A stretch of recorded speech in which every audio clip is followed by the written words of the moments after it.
Hello, hello. Good morning, everyone.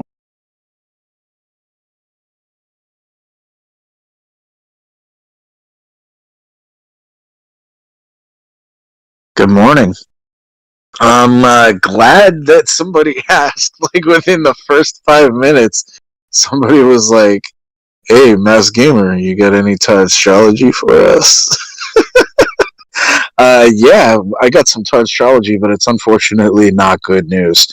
It's going to be extremely bearish today. We have a very, very, very fucking bearish trajectory on astrology today. But good news. The moon showed up today. It was right around the corner, so it wasn't in the trajectory, but I have a feeling the moon might make an appearance in astrology sometime later on this week. So we might have good news around the corner, even though we have a little bit of what I think is a bear trap today. So prepare your asses.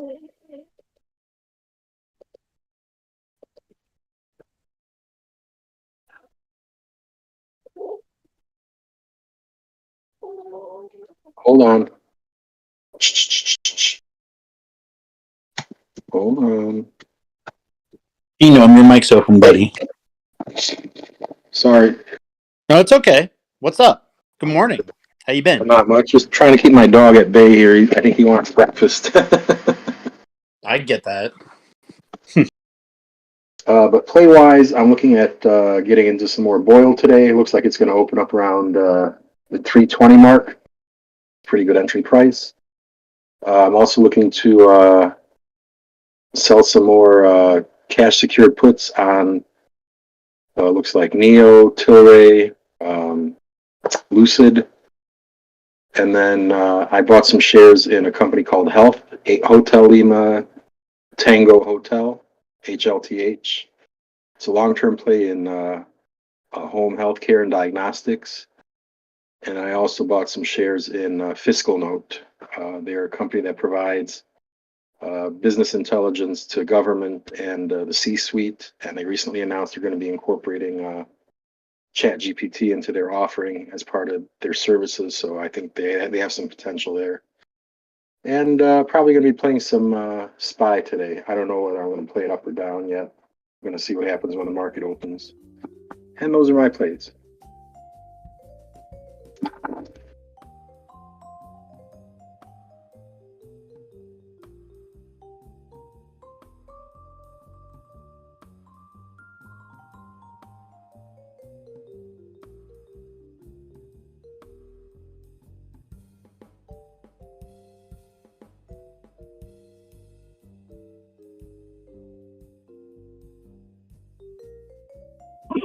Good morning, everyone.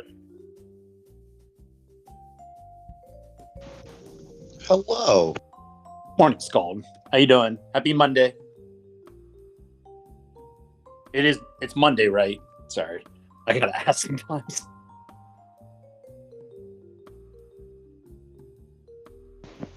It's only Monday if you want it to be Monday.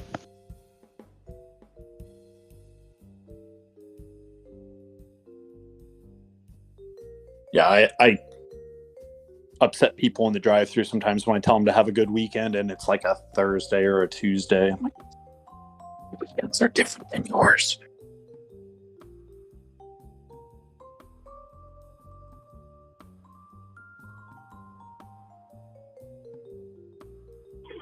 Well, I have a toddler who was just going berserk this morning, so not a big fan of the whole Mondays over here, I guess. Is your toddler still throwing things? Yeah, and it's not just throwing things. It's throwing things at the television specifically, which is the problem. I mean, like, throwing things would also be a problem, but throwing things at the television is like an extra problem. You should put a wire cage around your television.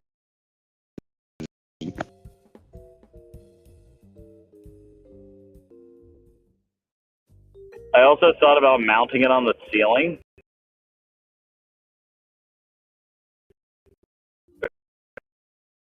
On the ceiling, and I could just recline my couch to watch television. I've considered it. It does get better.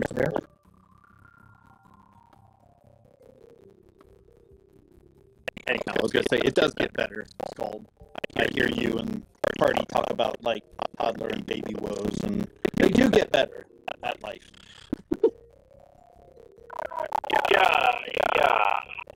This is still better than baby mode. Like, I do appreciate the occasional communication, even if sometimes it just involves the random screaming. It's better than what it was before. But are we going to do plays and stuff here, or is Opinion even here? Opinion, are you here?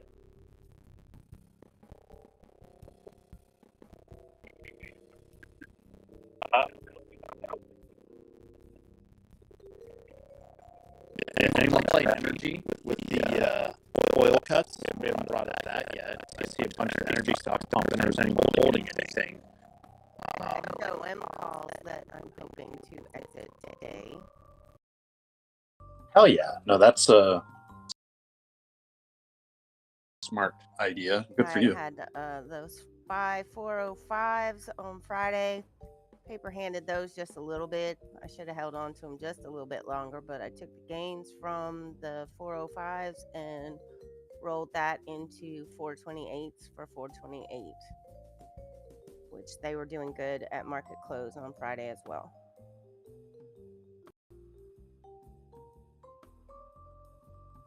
Nice. Anyone else holding any shares? I'm a long time Chevron. It's not great, but it's a Chevron holder. Besides my other energy plays, so private stuff.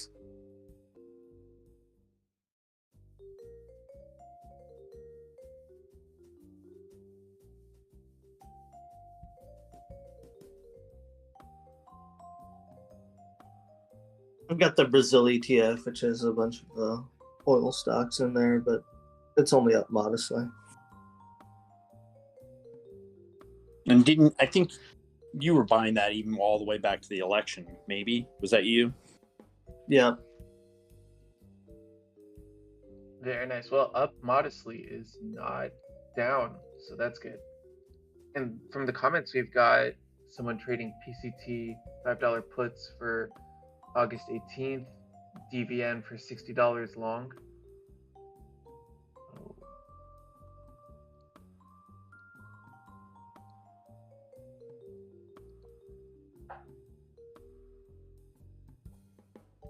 Zombie Bull, are you trading PBR, Oxy, and CVX?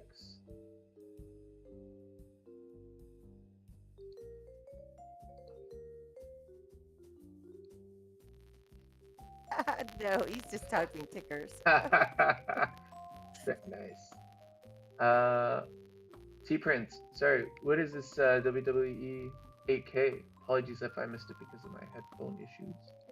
They're merging with Endeavor. Endeavor, yes.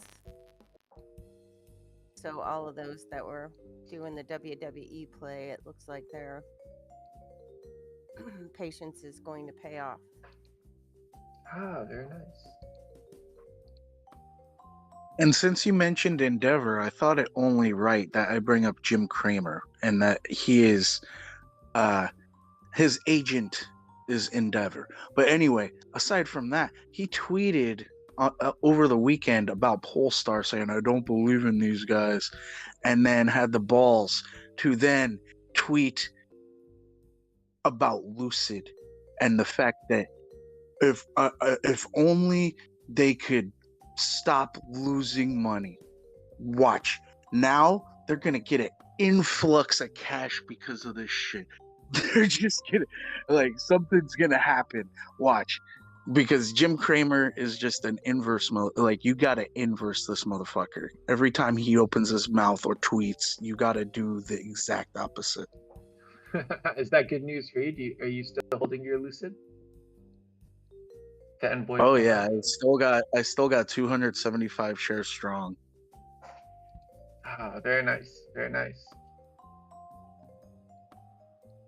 I'm not sure if it's been mentioned yet, but this week, as compared to yesterday's long and dead week, is full of economic activity.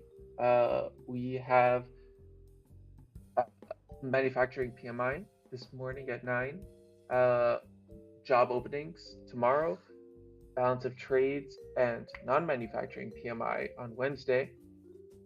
Then, for those of you who care, unemployment rate for Canada on Thursday, but unemployment rate for the US on Friday, and non-farm payrolls, NFP, on Friday. So there you go. Very loaded week. Every morning should be a little bit of a banger. Are there any of those? I mean, Yeah. you said Canadian unemployment, so it's going to be like, what, 3 people? Well, I do have the misfortune of saying that the consensus for unemployment rates in Canada versus the US are 1.5 percentage points higher. So, not great. But speaking of which, though, did you know that McDonald's over the weekend has decided to told everyone to start working from home for the first 3 days of this week, and that they're going to be doing big corporate layoffs. McDonald's. So this is truly a sign that we're in a recession, if no one else. Anyone else can lay off, but not McDonald's. And the fact that they shut down all their corporate offices for like the next 3 or 4 days while they figure it out. Figure what out? You sell hamburgers and stuff you have for years. I don't know. Yeah, that was kind of ominous, though. I agree with you, opinion. I don't know if anyone's holding shares. I never have. You But think that could be them gearing up to move their corporate headquarters? It's possible. I think they also have offices elsewhere. I can take a look. But here is the link for anyone who's interested. Should be in the comments. I mean, I wouldn't be Yeah, I surprised. just know that the CEO of McDonald's has been extremely critical of the city of Chicago and the state of Illinois, for that matter, about being extremely unfriendly to businesses.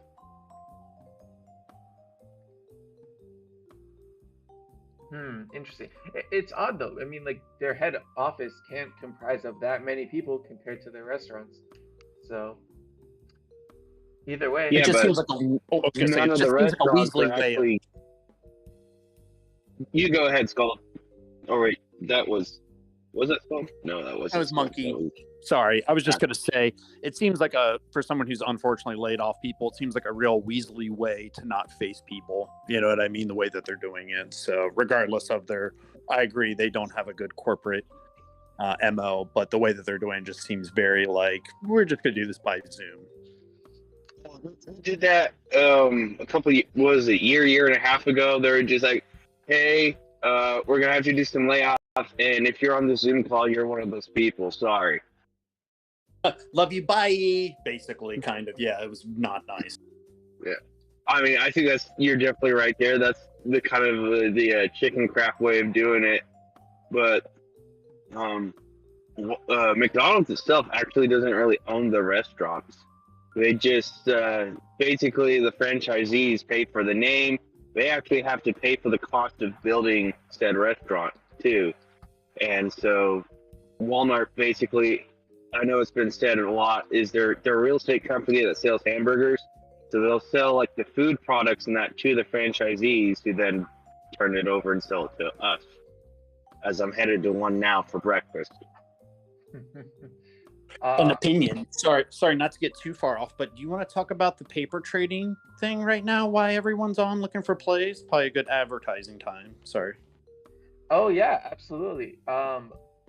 We are doing our first ever paper trading competition, and for many reasons, you can still sign up. Oh no, never mind. It's locked. You can't still sign up.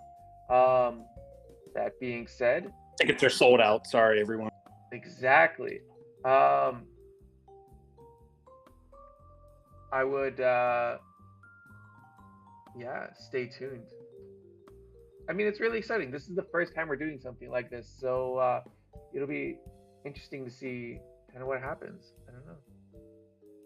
I think the video has a lot of information in it, so yeah, I won't say anything else, but thank you to everyone who joined in the paper trading competition. And we'll see what happens next.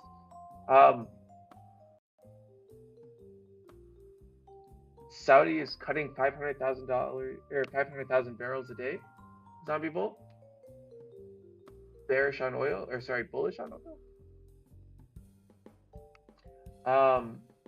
But yeah, sorry. So this McDonald's layoff thing, the crazy thing is the stock hasn't barely been impacted. It's up 60 basis points in pre-market today. And I mean, no signs, no one really knows how big a layoff could be. So, and as we've seen before, layoffs are typically bullish. So, what are we thinking? Is there anything really to be done here? I mean, how big is corporate really of McDonald's entire expenses? Actually, I'll go find that out and let you know.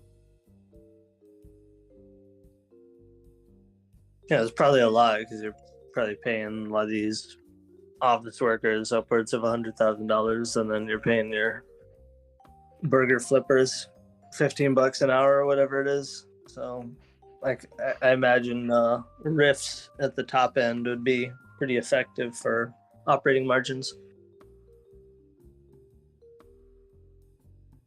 Yeah, and that, as Latter Day pointed out earlier too, they don't really own those. They franchise all those, so they're not even paying that $15 an hour to that. That's most of the franchisees, not McDonald's. So they pretty much can't. They have to cut white collar. That's all they have for the most part.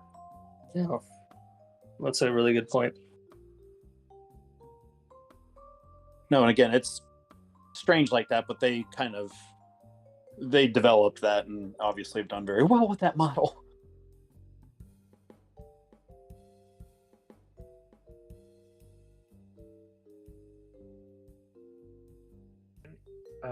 Who else has plays?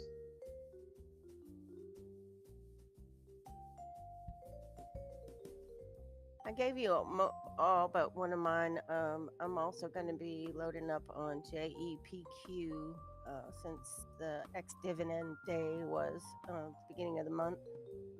So that's just a long hold in stocks as well that I'll be purchasing today.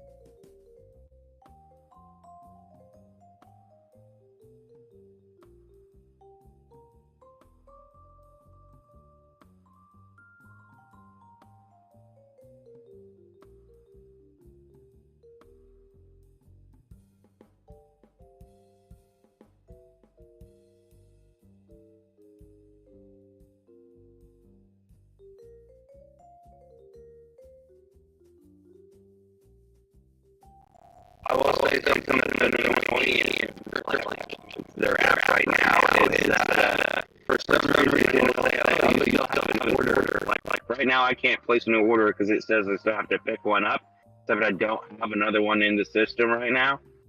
So on that end, a little bit, their app sucks, to be honest.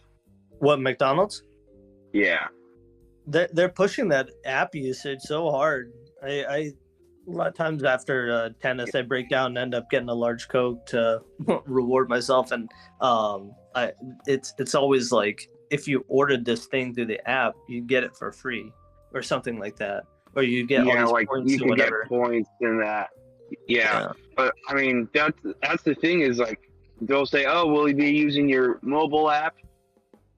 You would think that they would have it worked out, because I've had this bug a lot. Like I literally cannot place an order on the app right now because it thinks I have an order that I need to pick up. Mm. So it's kind of weird.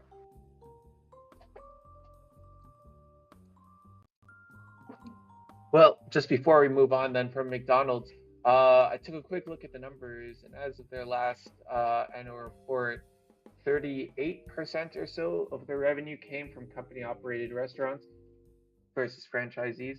But, and this might be kind of obvious in hindsight, company restaurants only represent about 11% of their revenue. and that's obviously because franchising has much higher models. So I hope that answers kind of some of the question before on how many are owned versus franchised.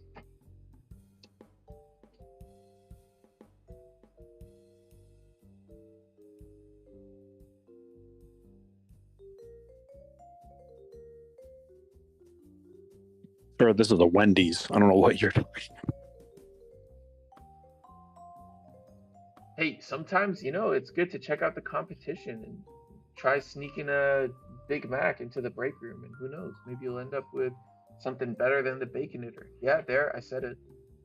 Baconator. Yeah, And like- Wendy's fries are better than McDonald's. I'll say that too. Oh no. Hello all. I hope everyone is good. Hello, hello. I'm not sure what it's like in America, but in the UK, generally McDonald's, the city McDonald's, they keep under their own branch, and kind of the more smaller town establishments, they actually do on a basis where they franchise it out. So yeah, it's inner city is McDonald's owned, and out of the city is franchise.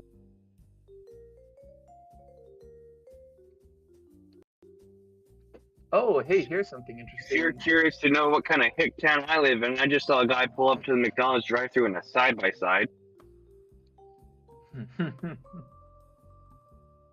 I just came across something kind of interesting. Last year, if you remember when the Russia-Ukraine quote-unquote special operation broke out, McDonald's sold off the Russia division to some Russian guy and exited that business. And at the time, it was undisclosed, but today, or in their most recent form, they said how much it was. It's $1.3 billion, which is not that much if you think about it. A whole chain of restaurants, 1.3 billion. Yeah, and they retain the rights to be able to buy it back whenever they need to. Yeah, the guy they sold it to actually was a franchise owner that owned most of the franchise locations in Russia.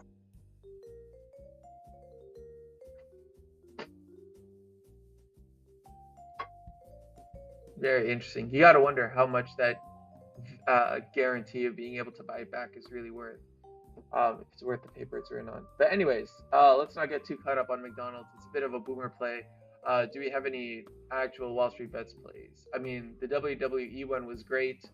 So yeah, anything else like that? I mean, Activision would be the most similar stock to it. So, but that's still trading a decent amount far away from its expected acquisition price.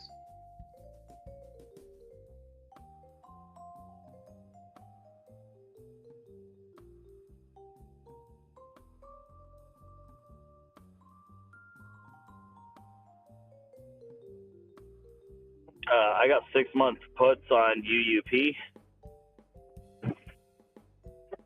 betting that the U.S. dollar is going to continue to weaken in line with the work that the Fed is doing.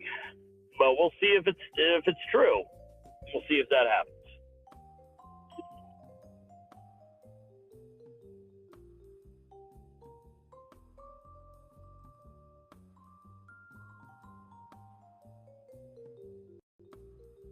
I mean, would you say that America has been intentionally weakening the dollar? So obviously, you weaken the dollar, then imports get more expensive, so makes things more economical to create in country, boosting jobs, manufacturing, etc. Yep, you got it.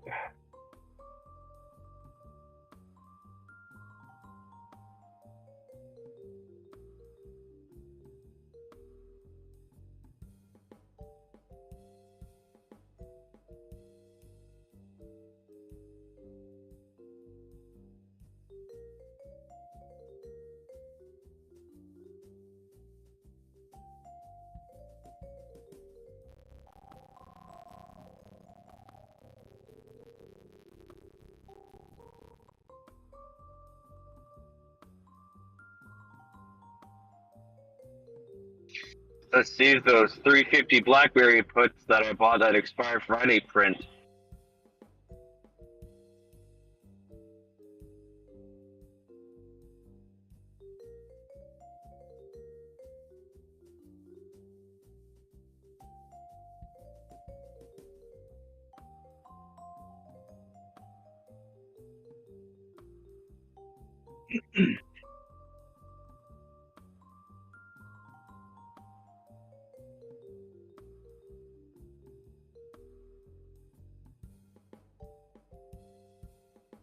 Hello.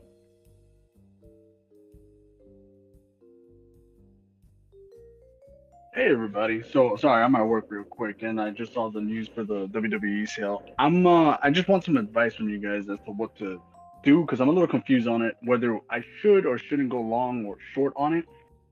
Being that rumors are they're selling to the UFC parent company, right? And not to judge anybody or whatever, it's just based on everything that happens with Vince and his reputation, along with Dana and that fan base too, and how they're gonna accept it. Do we think it'll go up or down? Because it looks like Vince is gonna stay in power, and he's like a publicity nightmare. But at the same time, Dana beat his wife, and that didn't really affect like pay-per-view sales. So what do y'all think?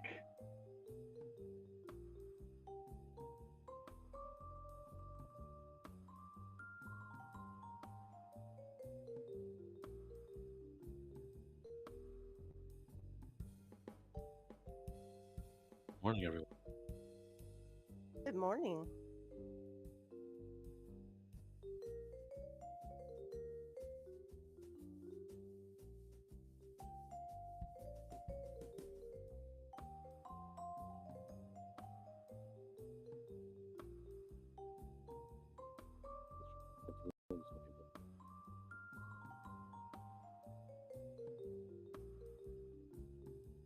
You know, the charting function moved to half on a double. Can you half on a double slash chart?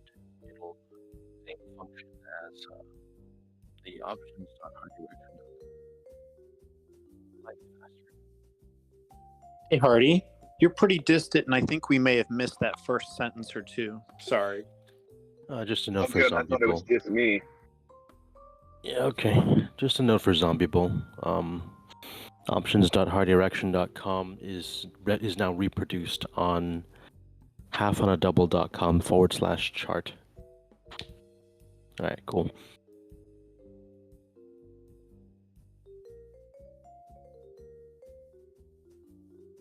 And did I hear right that UFC is buying WWE? Yes, sir. It looks like it's gonna be the parent company of UFC. That's why I was wondering, like, should I go long on it, short it, because both fan bases are like extremely loyal. I mean, even WWE for the longest has been producing a garbage product, but still they make money. Well, if you look in the pre-market, Houston. I was going to say in the pre-market, WWE's down 7% and Endeavor's up 2.25%. So people are seeing this as a good thing for Endeavor, and maybe not a great deal for WWE. So without knowing the details of it, entering a position right now would be real risky because you don't know what the share price offer is. I don't think that's been publicized. Yeah, I don't think so either. Not yet. They haven't given any information. And it looks like, for the most part, it's just the PR nightmare that is Vince just wants to stay in charge, like as expected. But I just don't know how it will really affect the WWE stock price at all because I don't know. Like I said, loyal fan base. Even when it's a bad product, they still make money despite themselves. So.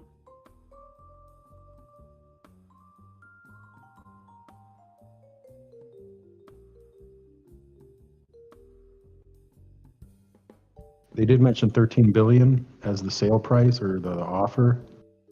So whatever the 13 billion divided by the shares outstanding is would be the price per share.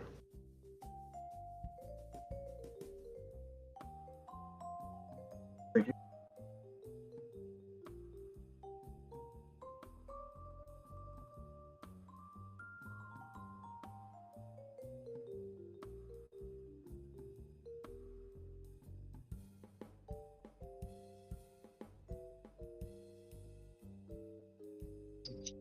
It's interesting to see. It's interesting that the share price is dropping on the announcement of the sale. Guess people are anticipating that they bought it at a discount.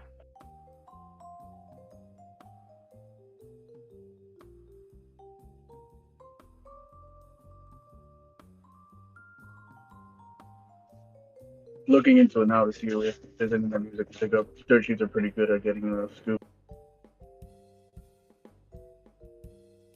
Be interesting to see if they do some WWE, UFC collaborations.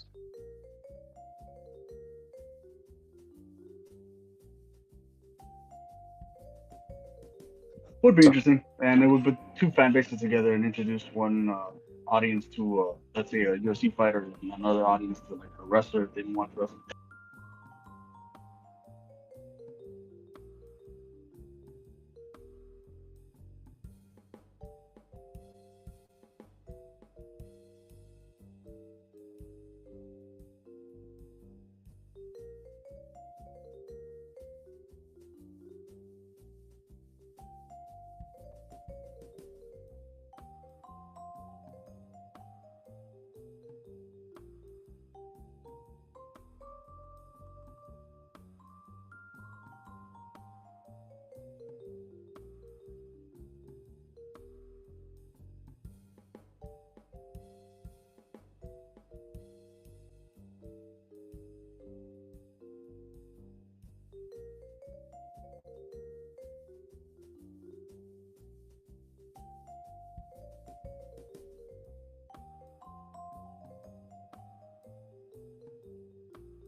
Any other plays besides WWE and McDonald's today?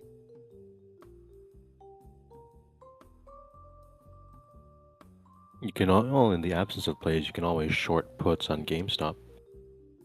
Harvest that juicy theta.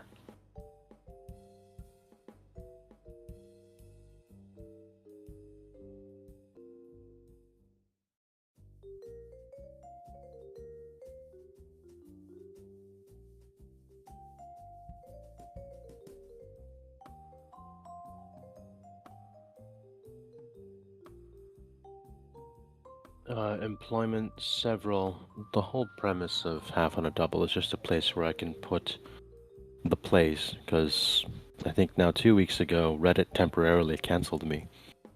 So it was a defensive move to make sure that I had an archive for all the plays that I put out. I do eventually need to add all the historical plays as well.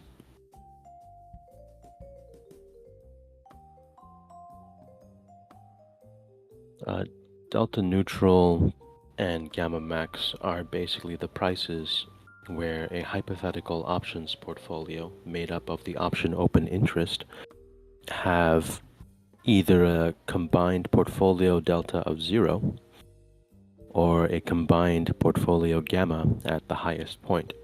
And oftentimes there are stocks who react predictably off of either or sometimes both of those price points. And it's the reaction that we use to place trades.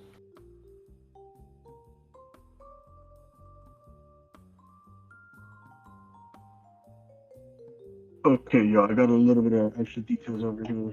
So the transaction value of UFC at the enterprise value of 12.1 billion and WWE at the enterprise value of 9.3 billion. The transaction represents a contribution price to WWE approximately 106 per share before any post-closing dividend. So it looks like they will be merging, and then they're going to have a new ticker and everything. So if you want to get in cheap, buy WWE, and then depending on how they finish off. But these are transactions that they were agreed upon. Details and approvals.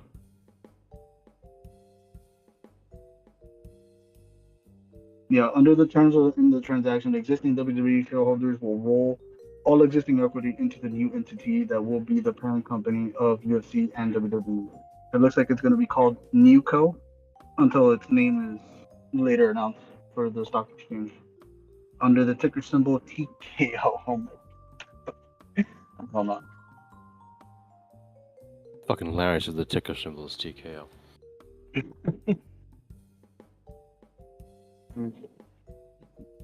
I know it's been kind of slow, so to speed things up, please welcome to the stage the newest moderator for Wall Street Bets, journalist. I'm kidding, April Fools. Jesus Christ, I was gone for 2 days. What happened? Going up Uh, for 2 weeks. Someone was asking about the GameStop play. I currently have a bunch of 2150 cash secured puts against GameStop, sold them for 24 cents each. And that's pretty much where I've been parking any excess cash Nice. until I can find a worthwhile play. Yeah.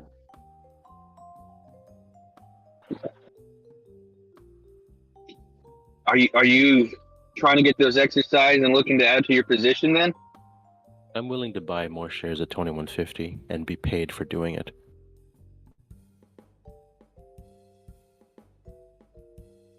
That's a good way to look at it.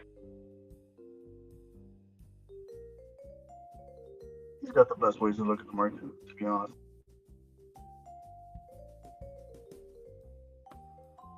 Especially because, what's his name, Cheng, bought a bunch of shares last week. And Cheng usually is a precursor to Cohen buying more shares.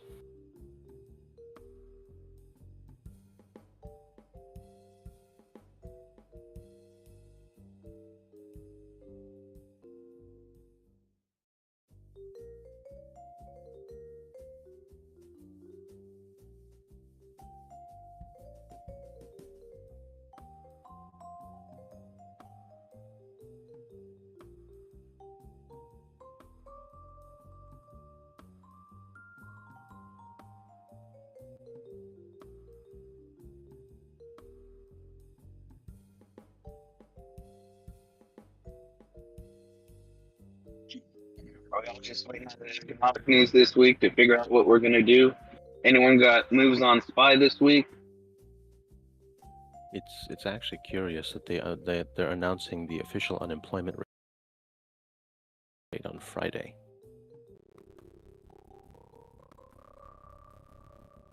You think that it might be some bad news? Well, for starters, the SIFMA.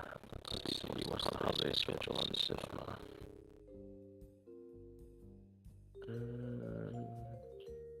SIFMA holiday.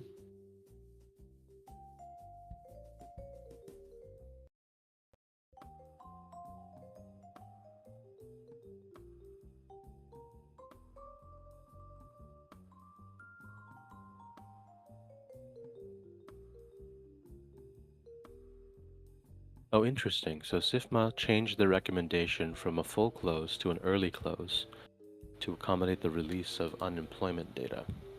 So expect lower trading volume on the 7th. Now, is Friday a short day because of Good Friday? Likely.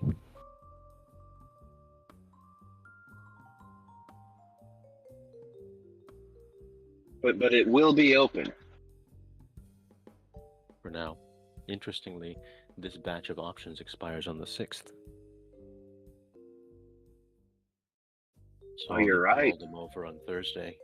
Or Thursday. roll the cash over into a new position on Thursday.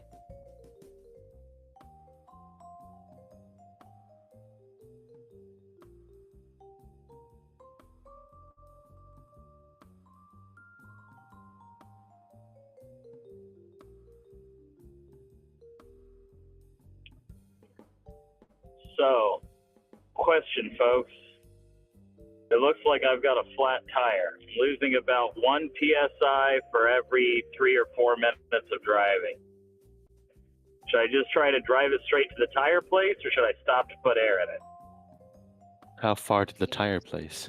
Because if it's more than 30 miles, or no, if it's more than 24 miles, you're gonna run out of PSI. gets under 10 psi, he's really risking damaging that tire. That's a great point. You're correct, Hardy. I have to stop for air. You're right. Well, the faster you go, the less time it'll have to lose air, and the more air it loses, the more heat it'll pick up, therefore giving it more pressure. Give her hell. Get to the tire shop. And the faster you go, the more air you lose on the tire. Stock market is closed on Good Friday. Bond markets close at 2 p.m. the Thursday before, which would be the 6th. Stock market holds regular hours on April 6th, and bond markets close early at 2 p.m., and the stock market's closed on April 7th, which is Good Friday. All right, thank you, T Prince. You're welcome. So it looks like we'll need to have a long, let's see, unemployment, because it's only April reporting March, will probably be lower than expected, which means bearish, if I remember correctly, because lower unemployment means the Fed needs to be more aggressive. So I probably buy puts over the weekend, expiring on Monday, to try and capture the gap.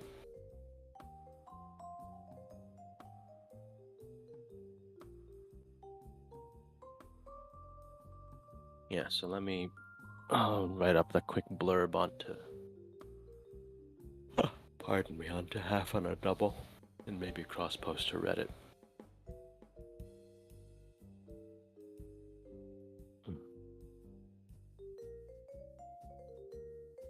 Charming style. The reason why is because Discord considers itself a phone call, so it needs something with a microphone. I think that's why your speaker is being excluded.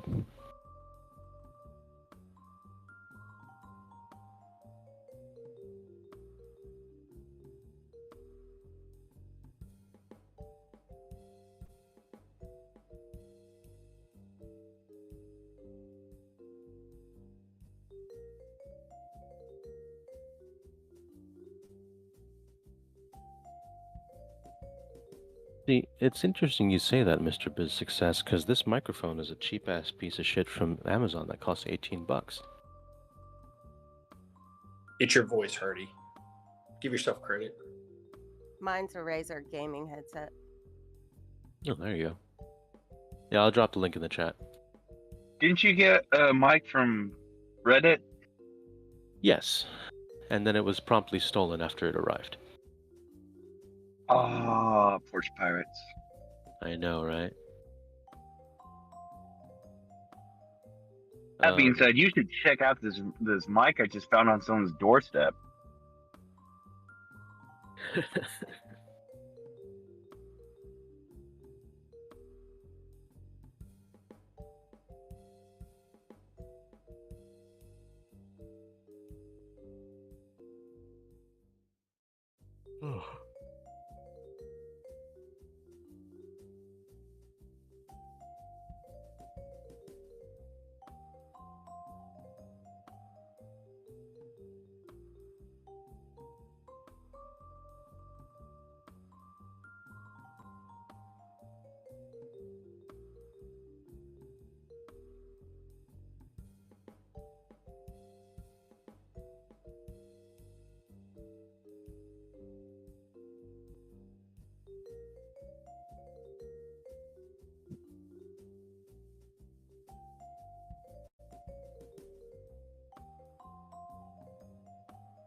Made out despite puts.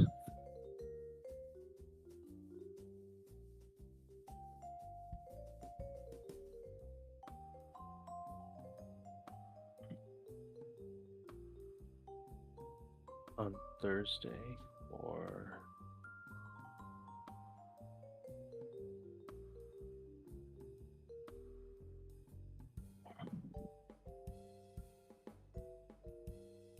April 10.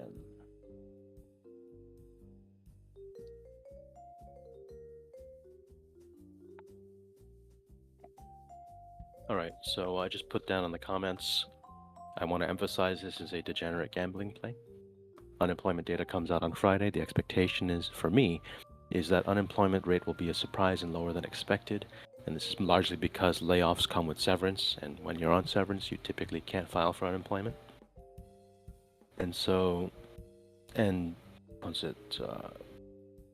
lower unemployment basically means the Fed needs to be more aggressive, which in turn will be bearish for the market. So I'm looking to get 20 Delta SPY puts as close as possible to the close on Thursday for April 10 expiration. The goal is to capture the gap move between Thursday close and Monday open.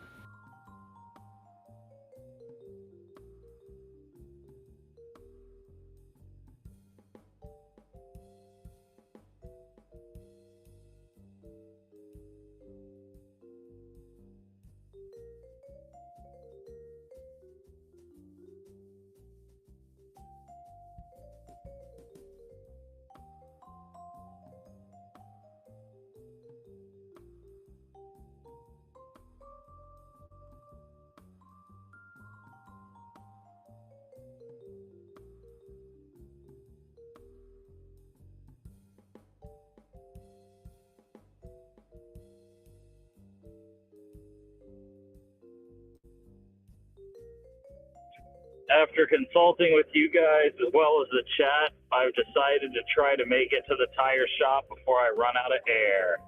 It is back right tire on a 4-wheel drive Jeep Compass. There's normally quite a bit of weight on that tire, isn't there? Well, I'm not towing anything, so it should be all right. And Scald sits in the front left seat. Yeah, but what about those bags he's got in the back?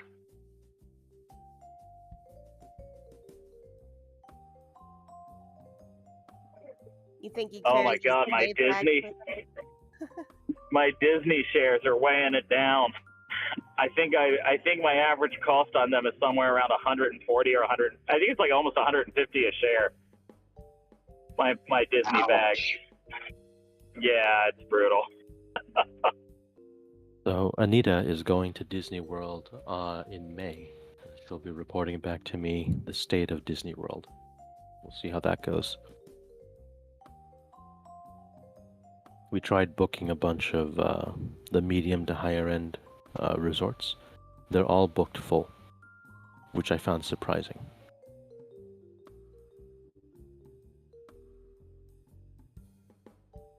Right before recession. I bet that's universal. Yeah, I was going to say, I don't think recessions impact people in certain income brackets, namely the higher ones. I'll notice as much. So we're seeing an increase in the rich people booking Disney because they're like, oh, thank goodness we don't have to deal with those poor people anymore because they can afford it. My thesis has always been Disney parks are consistently full. And for Disney to continue to grow, there are two ways to grow. You have more customers or you increase the average value per customer. And if Disney parks are full, you can't add more customers, so you got to increase the average value. That means more expensive merch, more expensive tickets, etc. The part that I never understood about Disney's strategy is they keep expanding the individual parks with new attractions, new rides, new experiences, and so on. And now we're at the point where you can't reasonably finish a complete park in one day. I would have preferred if Disney created a whole new park, sort of like how Animal Kingdom came out, within the Disney World complex, so that it's a separate ticket. They can charge surge price. They can have initial surge pricing or the novelty pricing for the people who want to be first to go, and keep the other parks the same size, so you can explore one in a day.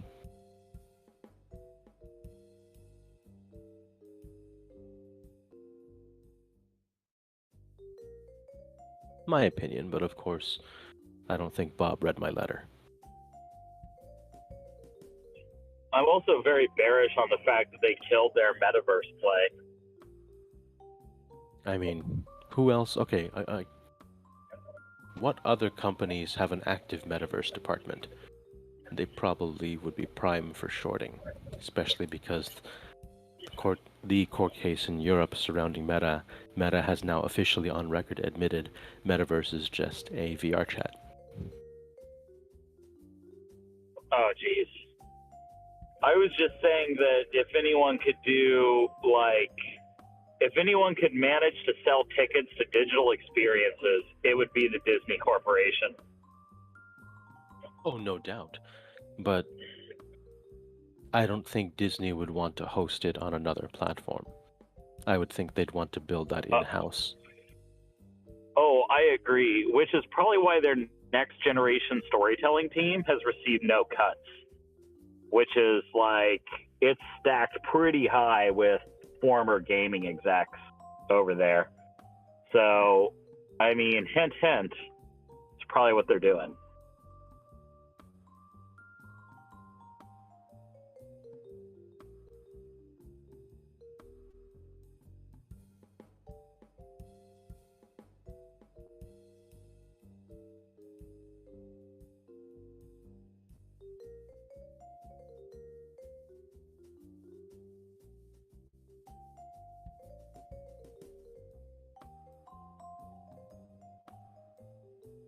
Mr. Java, you had some insight you wanted to share with us? Yeah, my mom actually works for pretty high up in accounting in Disney, so I kind of get like a little bit of the scoops on some of that. So my question was, what was because you were saying you were asking Anita to reply back. So what do you want to know? How full the parks are, how long the lines are, how expensive the merch is. Okay, actually, so we ask your just mom went give us to. access to the accounting books, and we'll just take it from there. Yeah, I wish. So she's kept extremely busy. So, I mean, I guess that's good. No, seriously, we were actually at the parks for her birthday in mid-March. And there's a couple different takes that they're doing to increase profit on, like you said, to not necessarily expanding right away. There is another park in the works. I will say that. As far as like expanding profit, what they've done, because they're like maxing out park capacity, which is why they've stuck with this strict reservations only system, which I think honestly sucks, because it limits the locals' ability to just say, hey, I've got a park ticket, let me go today. So that's actually one increase of how they do it, because locals usually get like their tickets like at a discount or something, or the people that work there. So this is actually narrowing the people that are getting into the park, and they're still maxing out capacity with actual full ticket price payers, as opposed to your discount or your employee tickets. What about Outside pass of holders? Annual pass. So still, everybody has to make a reservation. And so basically the way that the reservation system works, is you pull up, you see if there's a reservation or not. Sometimes they open up more reservations depending on business. But I mean, 9 times out of 10, like if I wanted to go to a park and I'm thinking about it 2 to 3 days ahead of time, the only ones that might be open are like Epcot or Animal Kingdom, because Magic Kingdom and MGM are already booked up. Hey, now, it's Hollywood Studios. You are correct. I'm sorry. That's my age showing through. Oh, yeah. I remember back when it was MGM. But the other way that they're increasing profit is twofold in the Lightning Pass and the Genie. I'm sorry. Yeah, exactly. The Genie and all of this. So there's like one that you can get, which is like, for instance, like Guardians of the Galaxy. We paid for just the Lightning Pass for that one ride, and I want to say it was like 18 or 20 bucks a person just to like basically skip the line. And so people are doing that. And then there's another the Fast Pass is also, you have to purchase that. That was the other thing that I was thinking about. So there's 3 things that you can purchase. Hold on. I live in Florida. I go to Disney all the time. The Genie Plus thing is $15 for fast passes across the park, but there's two Not- rides per park that Right. you can pay for fast pass for. That's $25. That's what it And- was. And so yeah. that the $25 is what the new Guardians of the Galaxy ride was, but that was separate from your fast pass. So Correct. you could pay both your fast pass or your I guess your extra fast pass for the special rides. So Yeah, they're the dipping two in on best all these rides- fast passes. Yeah, the two best rides at each park have a separate $25 fast pass individually. Right. So that's what I was saying though is that they're double dipping on this fast pass in order to be able to make more profit on just the fact that because to your point, like how busy are the parks? The parks are packed. So you're sitting here, it's like, well, how many rides can you do? Well, if you pay an extra $75 or whatever, you can at least get these 3 rides, and then you can wait like schlep in the rest of the rides. Yeah, and if you guys are wondering if they're packed again, the freaking parks they're back. Everything's back to normal. Market's open. Was that an air raid siren I heard? Yeah, it's my alarm for market open. Oh, okay. Nice.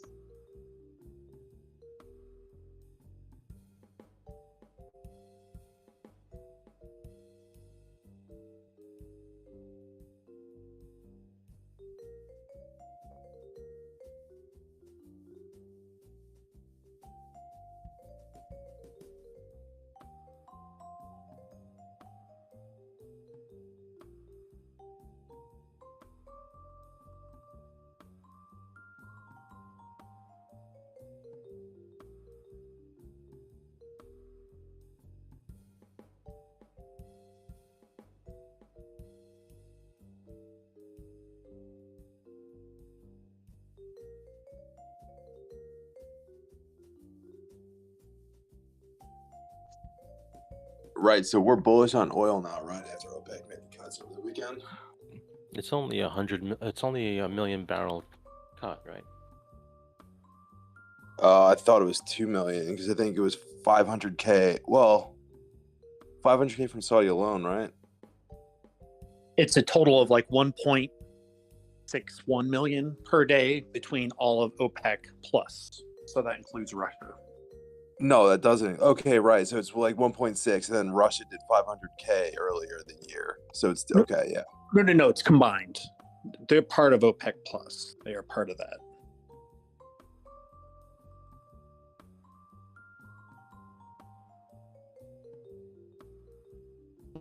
But yes, it So is bullish pushing- on it now. Yeah, but yes, it is. I was going to say it's pushing up prices. That's what they're trying to do. Unfortunately, it could also continue to have some upward pressure while everyone's looking right now at your portfolios. I'll talk about this. It's going to have some upward pressure on inflation. So this could be seen as some economic posturing too on the world stage in the current geopolitical risk.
want to update everyone.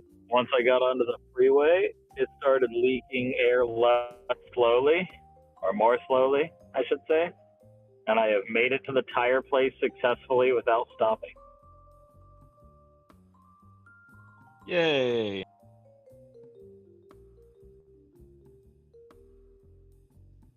I am glad you're safe. Yeah, I'm glad that didn't end with, all right, guys, now I need to change a tire. Yeah. Don't you carry a can of Fix-A-Flat in your trunk?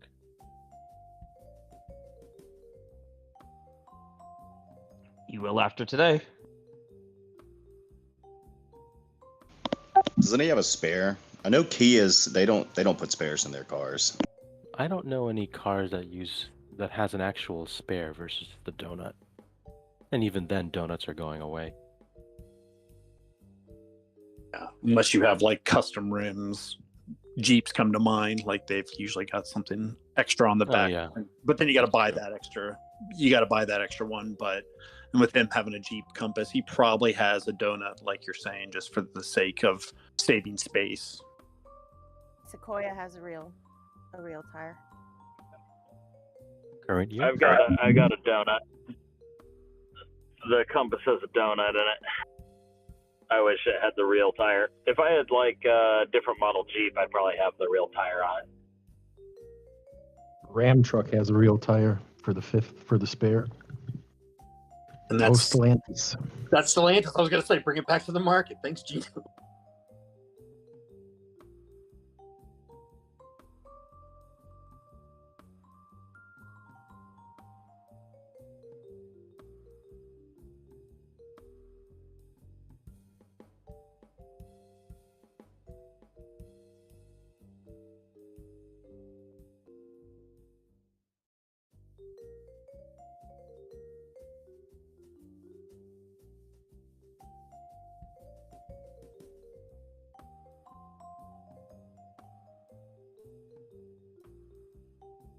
UBS announced they are laying off 36,000 people in the wake of the takeover of Credit Suisse.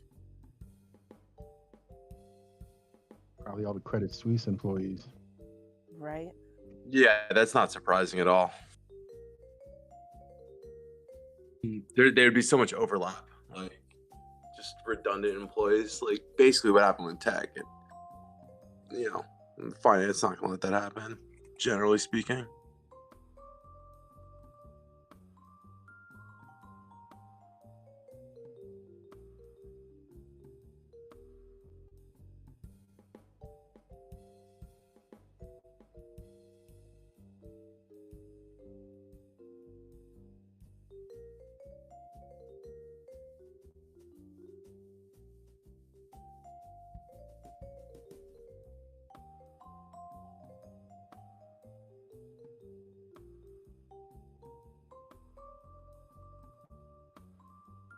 Oil is drilling.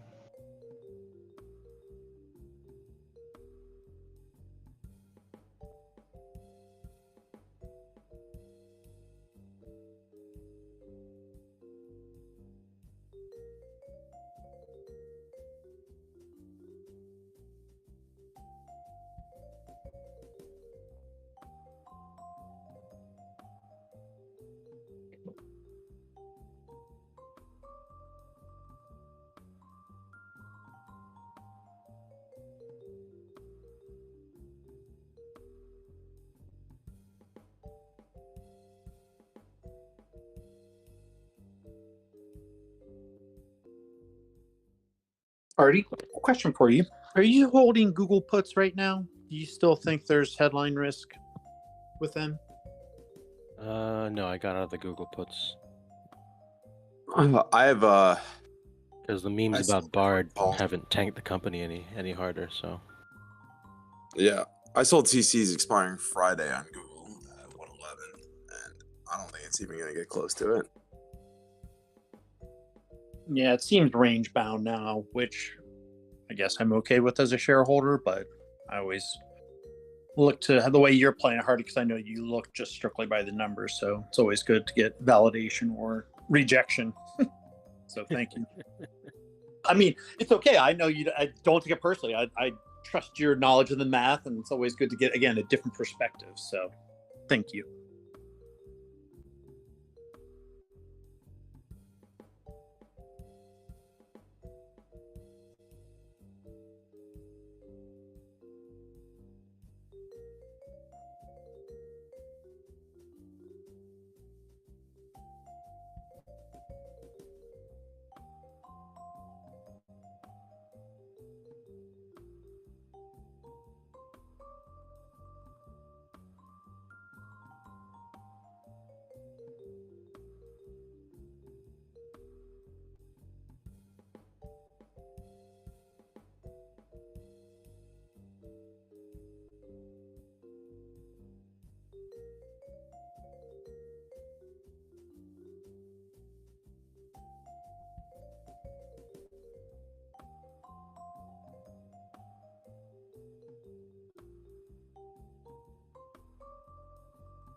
Hey Hardy, did you see that Disney is also looking at possibly offloading Hulu with their upcoming restructuring of their 3 core brands? Only if they can find a good buyer who would buy Hulu. I don't know. I was just it was one other thing I was meaning to mention earlier, and I forgot to say it because I was actually reading about it last night. Iger restructuring their 3 core brands to Parks, Entertainment, and ESPN. Does broadcast fit under ESPN? Or is that more entertainment? Depends on the broadcast you're talking about. ABC. That would be under entertainment. All right.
Hulu's not exactly profitable, Ray.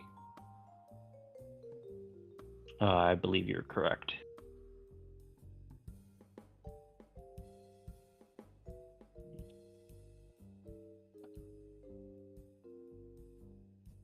The only positive I ever hear about that is the whole package deal they have with ESPN and Hulu. But I think people who like ESPN don't need the Hulu, you know? Yeah, that you could actually get the package deal. I want to say it's even the same price for Disney Plus, Hulu, and ESPN.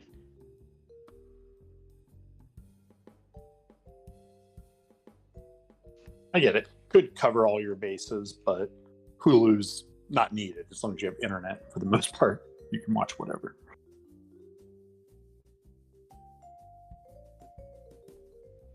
Yeah, honestly, I think they're live, but like what they try to make money off of is like that live broadcasting stuff. And honestly, I think it's a little overpriced. Feels like you're paying for cable all over again.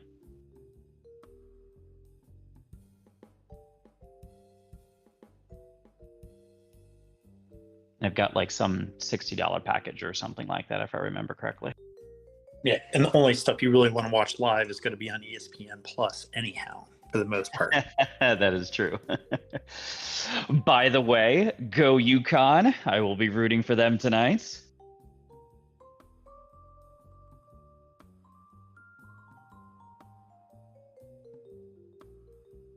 Did you have them in your bracket, or I mean, I think everyone.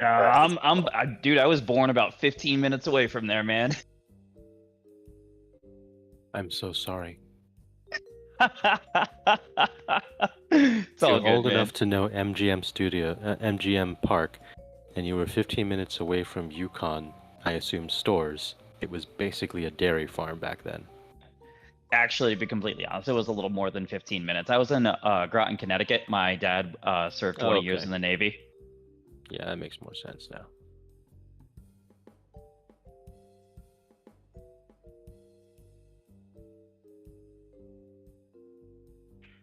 Best pizza in the world is from Connecticut. Is that the steamed pizza?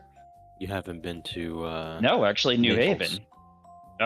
Actually, I have been to Naples. And if you look up best pizza, you will find New Haven has number 1, number 3, and I believe number 6 for the top 3 pizza restaurants in the world.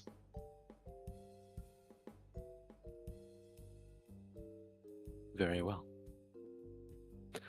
I've never been to Connecticut, but I thought it was pretty good in Italy. Yeah, so the difference between like a New Haven pizza and a New York pizza is the fermentation. The New York pizza will do a room temp dough rise, whereas the in Connecticut they will let it the dough rise in a refrigerated section, which ends up being a slower, longer process, but the crust has a little bit more pull. honestly, it makes a giant difference.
I don't think Amazon Prime Video has a meaningful amount of the market. The only reason why is because of the Amazon Prime shopping product. No, but couldn't you see Amazon making a decent offer for Hulu? Amazon very rarely pays retail price for things. So they may make an offer, yes, I don't know if it would be decent.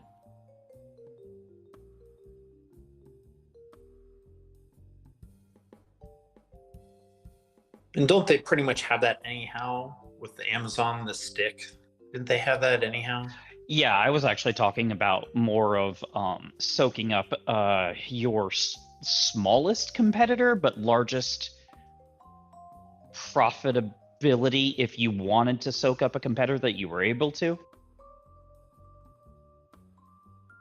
I think probably more of a content buy right now, and not just for Amazon, but any of them. I don't necessarily agree with that one lady who said last Friday that Apple should buy Disney. That's just not how Apple does things. They'd rather create it in-house, but Apple couldn't afford Disney. It would, yeah. Even with the share offering, it was just it was neat in research, but it was interesting. But it's just a thought exercise. It's not going to happen. But in general, I think they would look more for already pre-made content than another delivery method. Actually, I've heard this Apple buying Disney thing multiple times ever since Disney started entering into contracts with Apple for some of their like managers part gear and all that kind of stuff. And both the CEOs were on each other's boards, so it's not like they weren't walking lockstep on a lot of initiatives either. So I think that's why the idea gets floated around. Let's call it every 3 to 5 years, maybe now. I'll be on in college courses for years to come, but doubtful of ever materialize, right? Yeah, no, it's never materialized. It's just a you scratch my back, I scratch your back partnership.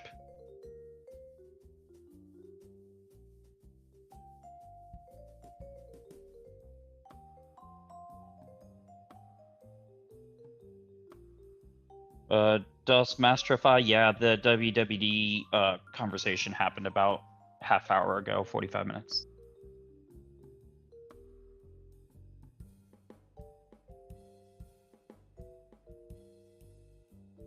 Bitcoin, I was actually wondering the same thing. Where is Luce? I actually haven't seen him in a while. He's mopping the floor somewhere.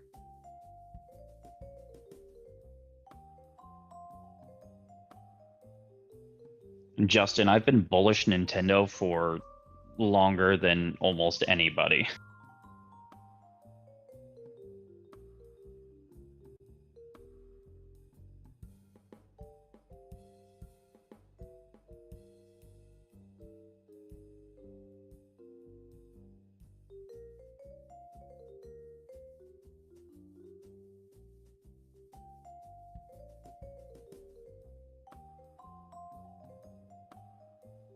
Is that actually true, the Elon Musk majority stake in American Airlines thing?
Gotcha, April Fools, yeah, okay.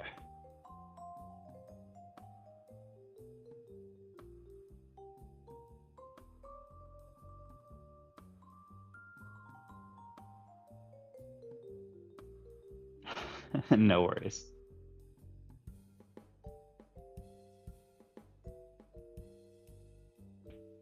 Figured that guy was too busy with Twitter anyways, but who knows, when you have that much bloody money, you piss it away, right?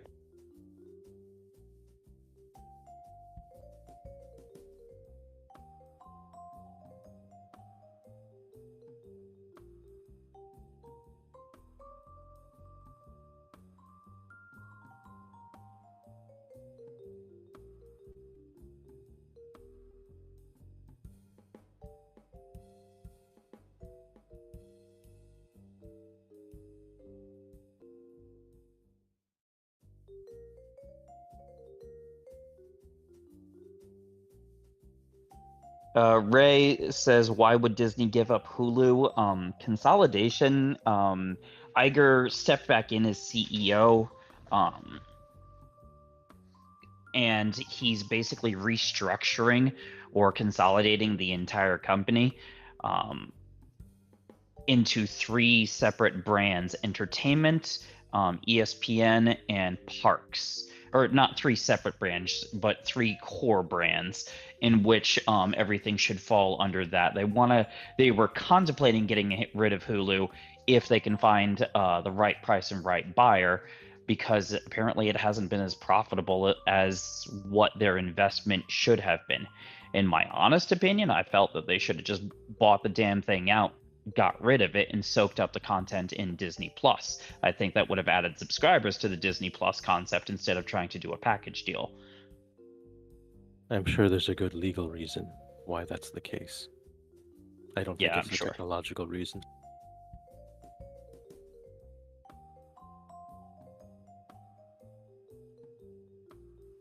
Either that or the other half of the controlling stake isn't allowing them, whoever's on Hulu's board or whatever.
Yes, I do know that Universal is opening a new park in Orlando with Nintendo.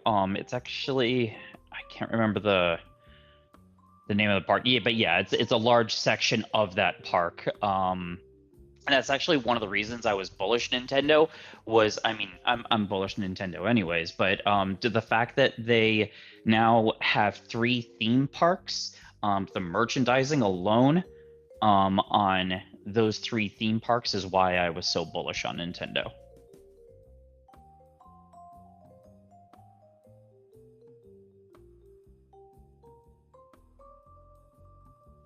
Yeah, there are 3 of them. There's one in Osaka, there's one in Hollywood, and the 3rd one will be in Orlando.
So are you guys buying Disney after all this talk? Sorry, just kind of curious if anyone, I know that Scald's a bag holder, but has anyone added to it? Does anyone see this as bullish?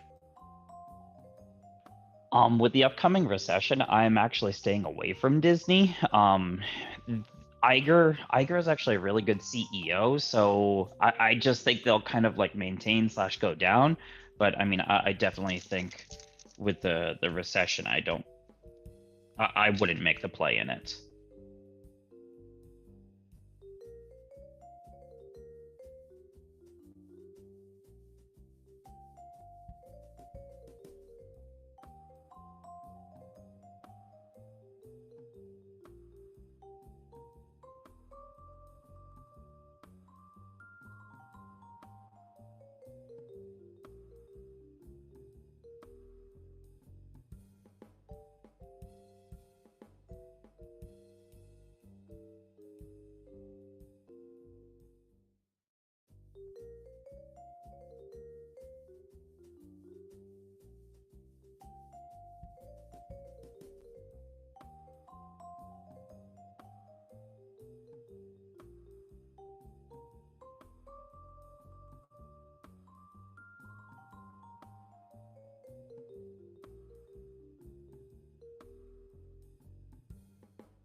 Napalm, I did see that article, but I did not physically read it. I'm scared to even open it up. I just figured it was clickbait. 18-year-old wants to be the next Disney CEO.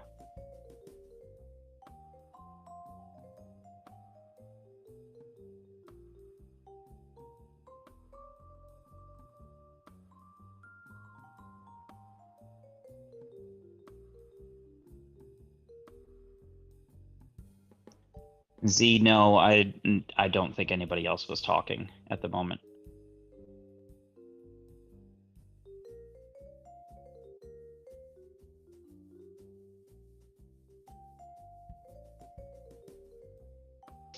Yeah, that 18-year-old's never worked for Disney either. So, yeah, dreams can be dreams. You go work for Disney, then come back and talk to me.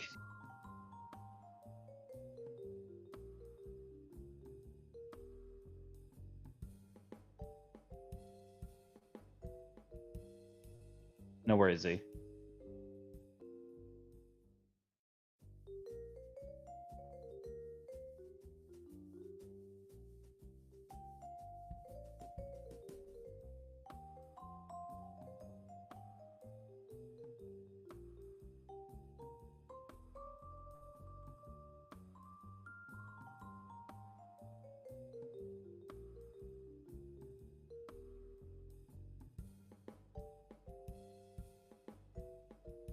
Napalm. I honestly haven't looked into that, so I couldn't give any thoughts based on DD.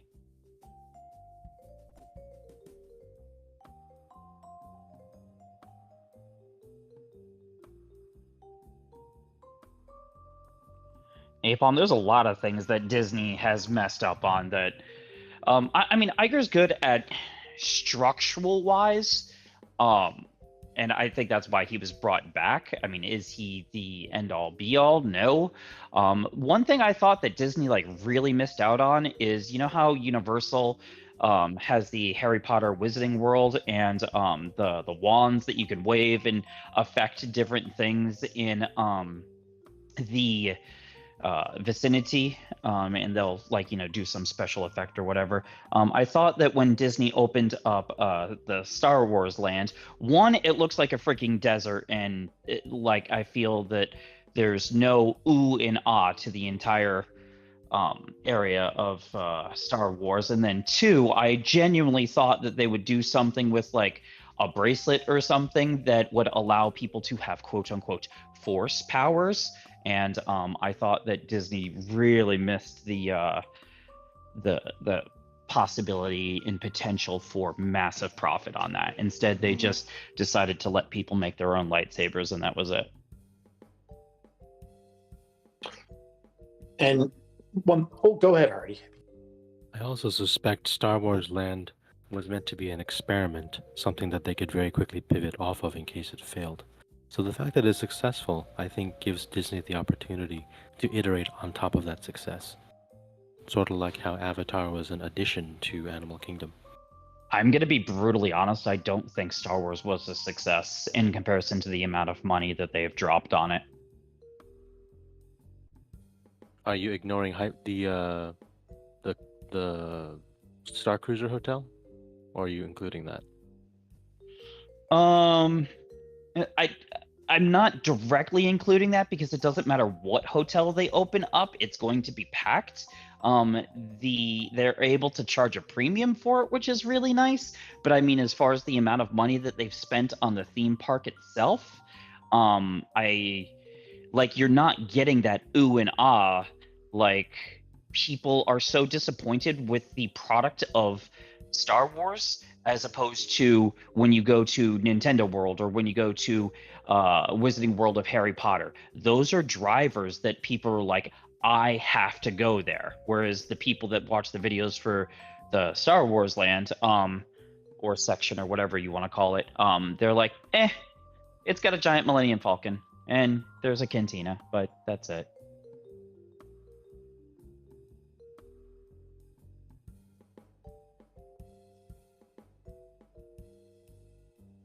Being a Star Wars fan myself, I was largely disappointed.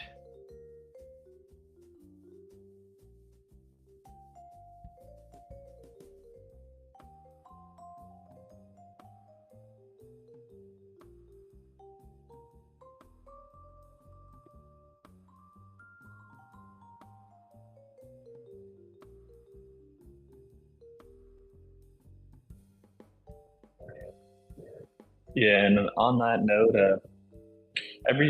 I live in Florida. Everybody takes pictures when they go to Harry Potter World, or I've seen some people take photos in Nintendo Land. I've never really seen anybody post anything off of Star Wars, and that means anything. I mean, I feel like there really is dropped the nothing. ball. It's like, I mean, outside of the Millennium Falcon, there is nothing. It's just, it literally just looks like Tatooine, you know?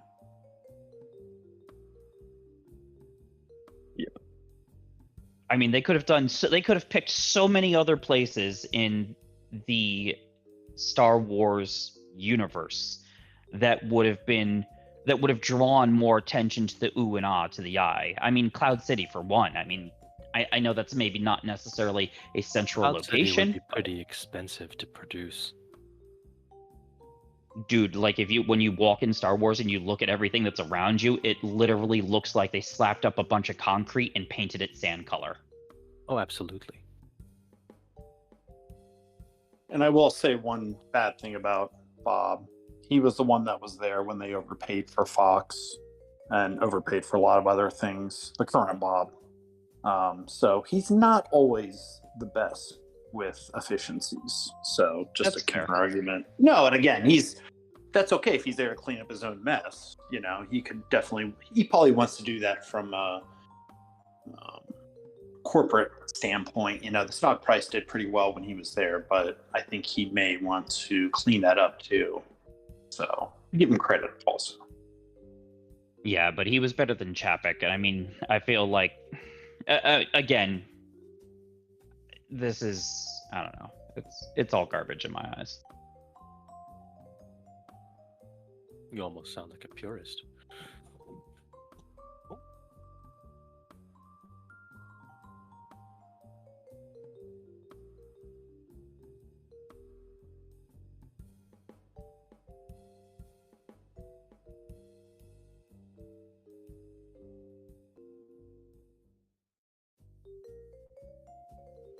On the subject of the new park, I would love to see a Disney Villains theme park. I know that it was talked about at one point in time, and then they went a completely different direction for it. But yeah, I do know they're working on another park. I don't know details on it, but I think it's been pushed back with the current economy right now. What do you know about Lighthouse Point?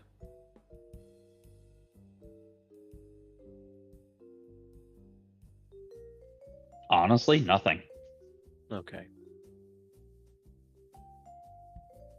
Is that a project party or is that a location in Florida? It sounds like a location on an inland canal or something. Or can you Well, say?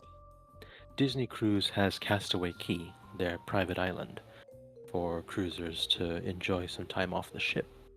Lighthouse Point is similar to Castaway Cay, and there are some itineraries which visit both Lighthouse Point and Castaway Cay.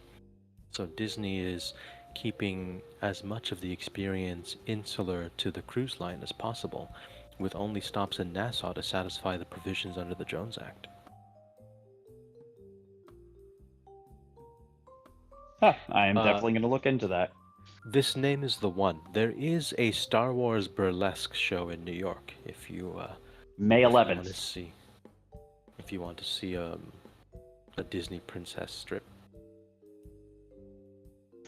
I like how Funny, Java my- just throws out the date. You know it. Don't Well, even have to look it up. one of my best friends who lives in New York literally sent me that, like, I want to say 2 days ago, and he's like, hey, he's like, you guys want to take a trip up to New York? I'm expecting the first few shows to be a bit of a disappointment.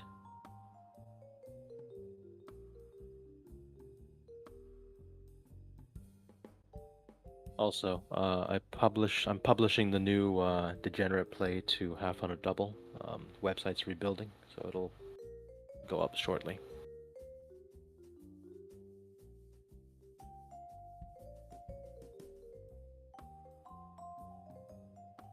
I haven't figured out the mechanism for this, but we can try to arrange push notifications whenever a brand new post is up, or maybe set up like an RSS feed of sort. Well, there is an RSS feed, so you can see like when posts are published.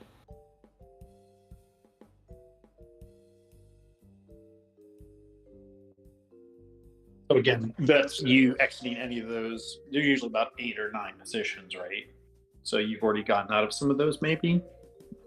No. For example, the latest play that I'm putting up is a degenerate gambling play ahead of the unemployment rate announcement this weekend. I No, may you adjust, the one that you spoke about earlier. Which one? No, you were saying buy it into the weekend, thinking that the jobs will be worse on Friday, right? Correct.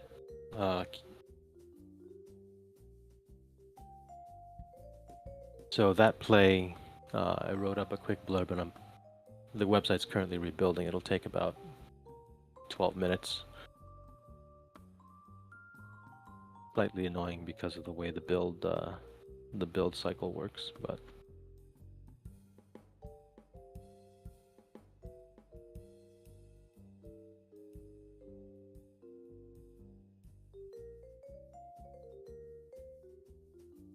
if anyone's familiar with platform engineering or DevOps, I'm happy to chat outside of this talk.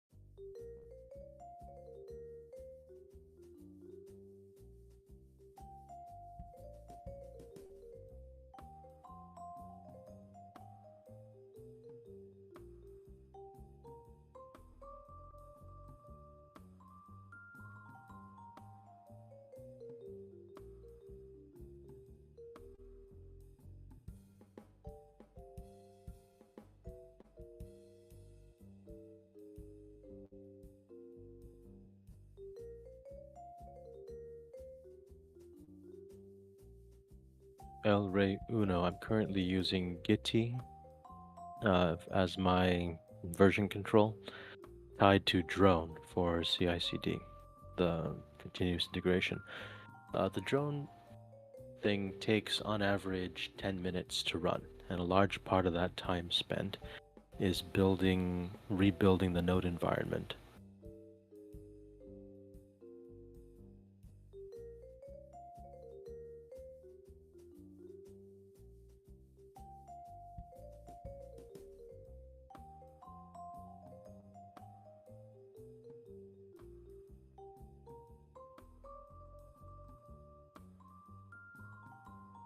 I haven't found a reliable way to cache the node modules within a repo.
The way the build works, or the way the CI/CD works, is it basically spins up a completely brand new environment in Docker, downloads a brand new Docker container, downloads the repo from Gitty, and then runs the build function. Now, because the container is clean, it has no memory of the node modules that were once there or that I use on my computer, and I have.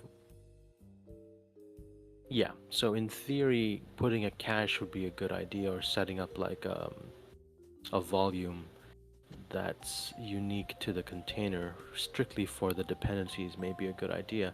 The downside, of course, is concurrency risk.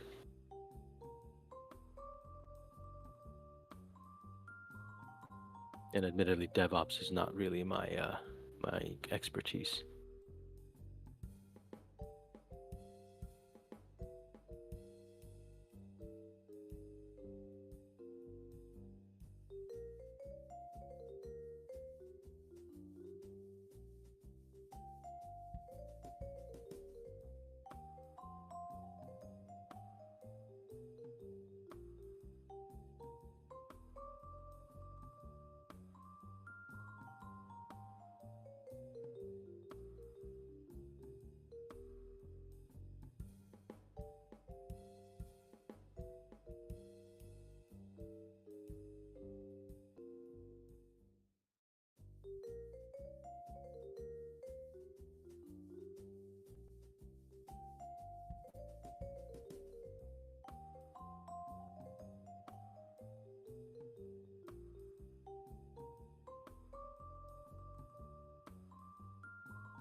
creating an image is a possibility, but then I would need to update the image periodically. So then,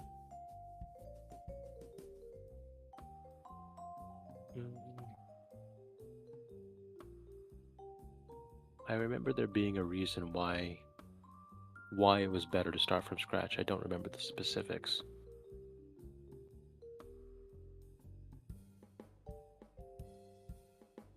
And to be fair, I have like 8 different websites off of this build platform. This is the first one that's relatively time sensitive. I asked ChatGPT, it didn't give me any useful information. And I have access to GPT-4, which is supposed to be the more sophisticated model.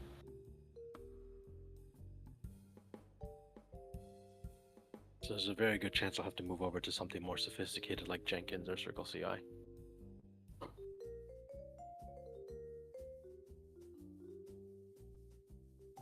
I am not giving a FiberKit access to the code. Definitely not. No, I'm building inside CI/CD. I'm not building on my laptop or my computer. It takes, admittedly, a lot of resources to build.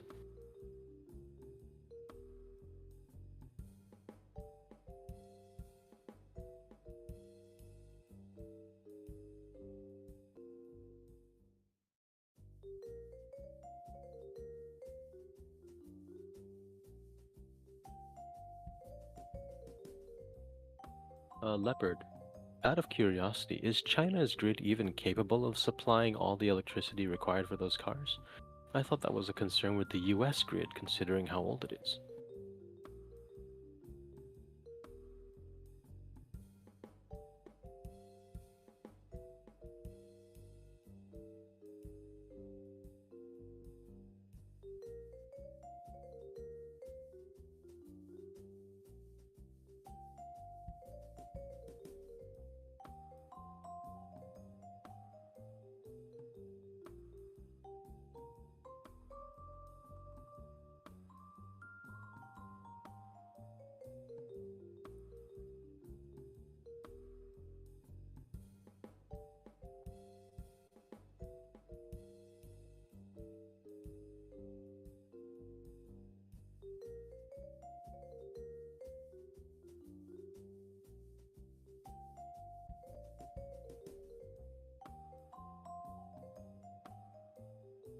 Okay.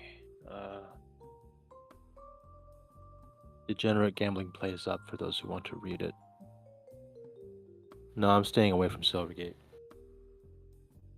It's driven too much by news, not by, like, technicals. See ya, Java.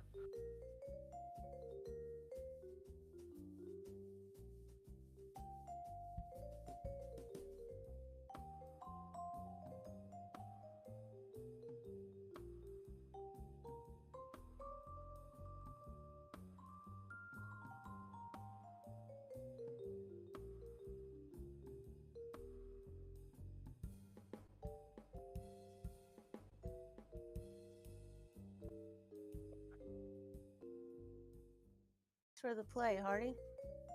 Looks pretty Which play? degenerate. The one you Oh, just yeah. posted. Yeah. Definitely.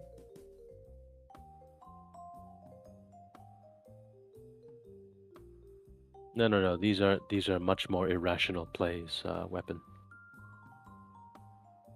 Not Wrinkle Brain. Definitely not Wrinkle Brain. But I know that Wall Street likes to gamble. Or WallStreetBets likes to gamble, so at least these have a plausible path to being profitable.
Strong. Oops. Sorry.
Looks like SPY is approaching Gamma Max.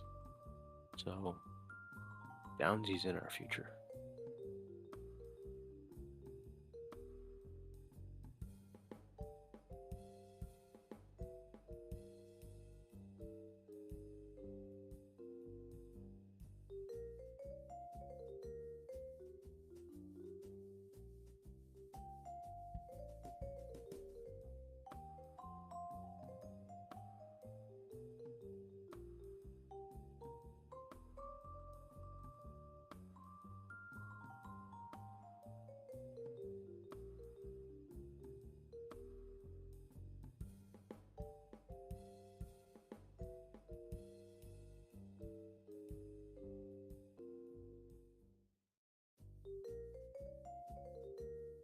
Alright, I need to step out for a bit.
Yeah, I'm not sure why everyone's so quiet. I know it's a Monday morning, so I'll chime in there. I'm reading the text.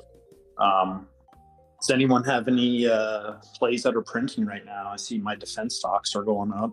Anyone been walking into that with me or no?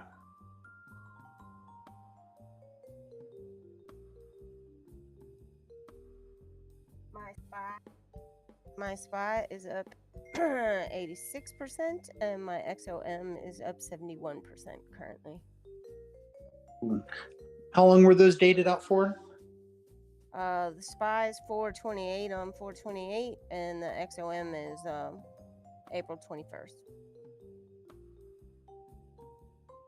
I'll be looking to exit that one today, I think. Yeah, no, those. Yes, Block 428 is printing, zombie.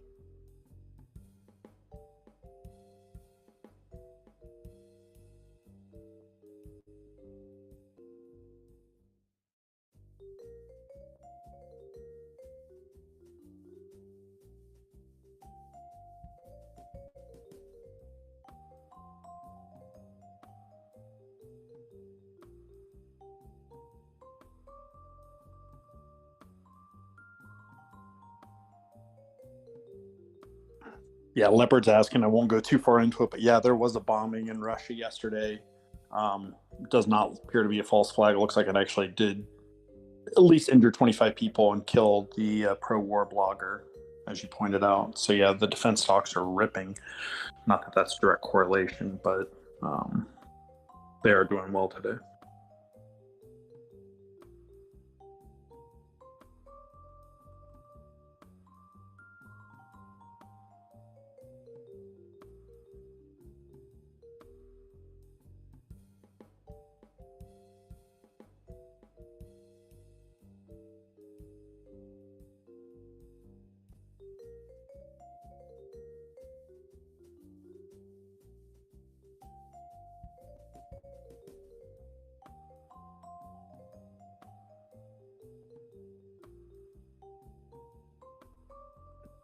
Someone's mentioning the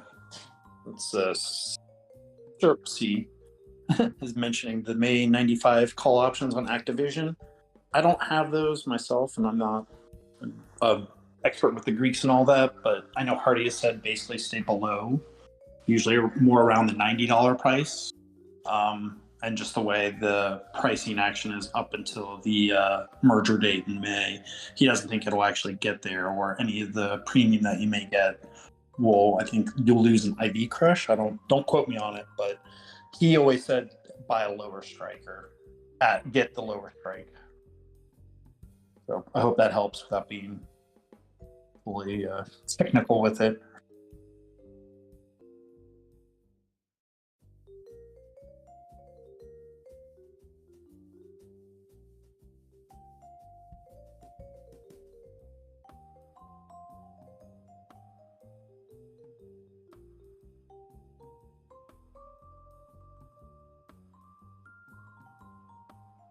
Yeah, the rise in oil prices, yeah, I don't know if it's that's probably more correlated with the war stocks. When it set out, boom, time to go to war. We're not looking for resources, we're looking for freedom, remember.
I don't know if anybody else in here uses stochastic, but I really like that tool. Pretty useful. I've been using that for a few years, and it pretty much always seems to work.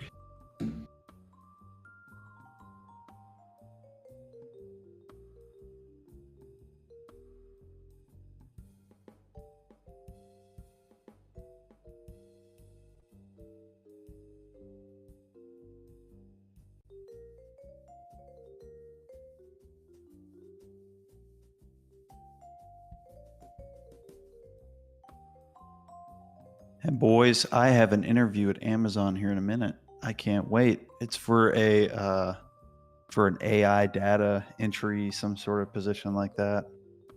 I don't think I'm going to get the job though, because there's a guy here with like an engineering degree. But speaking of AI, I don't know if y'all heard me when I was on my phone. I had to get on my computer. But they were talking about canceling a lot of the AI structuring and stuff at Amazon. They were talking like, well, at least I overheard conversations from engineers because of some of the things that people in big tech are saying. I don't know if it'll really affect anything. Nah, Amazon interviews are easy as fuck, brother. It's all about qualifications. They don't give a fuck about you. They just want to know what you can do or what you have done, really. In all honesty. I mean, half the people I hire, just hire. I don't even ask them any questions because Amazon doesn't care. But yeah. Let me see. No need for people skills. Damn right, brother. But bro, Nintendo. Bro, I'm fucking killing it on Nintendo right now, brother. If I can just get everybody, we need Nintendo, baby. Nintendo run, baby. I can't wait for this Mario movie to come out. But I'm not just a fan of Nintendo. I like their balance sheet. I know I mentioned this earlier, but yeah, bro, I can't wait for that shit.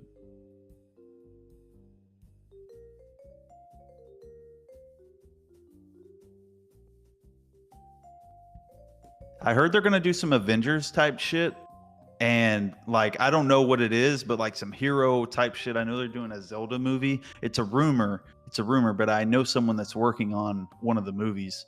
They're one of my wife's friends, and he said that he's like actually working on these movies, but it's really just a rumor as of right now. They're just working on like art and stuff for it, but they don't know if it's actually going to be a thing. And also Donkey Kong movie.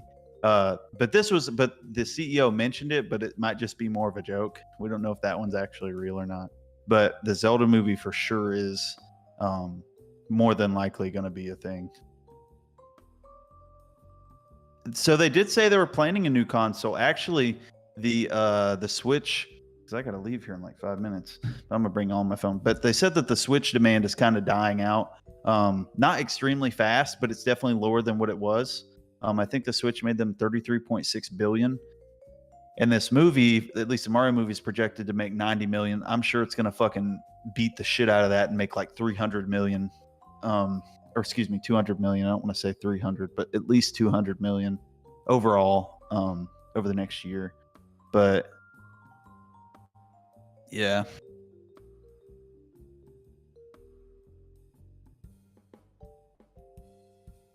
But yeah, bro, I bought like 345 shares this morning. I meant to buy last week. I just didn't get in. I think I was just ignoring Nintendo. And then I was thinking to myself, I was like, bro, I'm gonna go see the Mario movie. Everybody's seeing this shit. Like, you gotta invest in that. Like, what the fuck? But I mean, the worst thing about Japanese companies is that they like to keep cash in their bank. They don't really like to. It's a lot more different from an American company. They like to keep cash in the bank and just have a high amount of cash. So, but they're trying to get away from that sort of thing. What is DB? Is that fucking Dave and Buster's or some shit? I think it is. Let me look.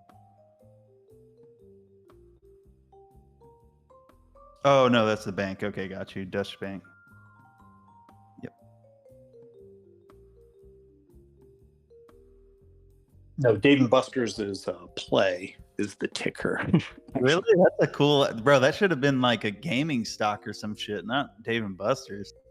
Fuck. I mean, and they were kind of left to dead in the middle of the pandemic. They're definitely one of those that came back from what looked to be like certain bankruptcy when we were all stuck at home.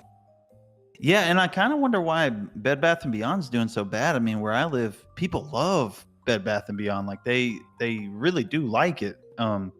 Maybe it's just a southern thing. I don't know.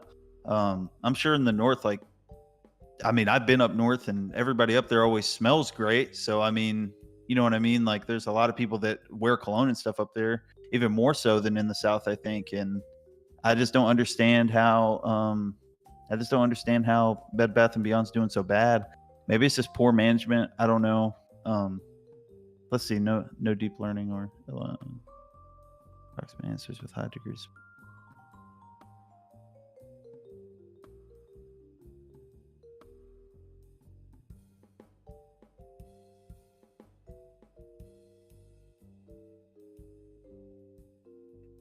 Well, Justin, good luck. Oh yeah, thanks, Focus brother. on your interview. No, I was gonna say, go focus on your interview. Oh no, I don't have to. I already have all the answers. I'm in HR, so I'm not too worried about it. They don't give a fuck about answers anyways.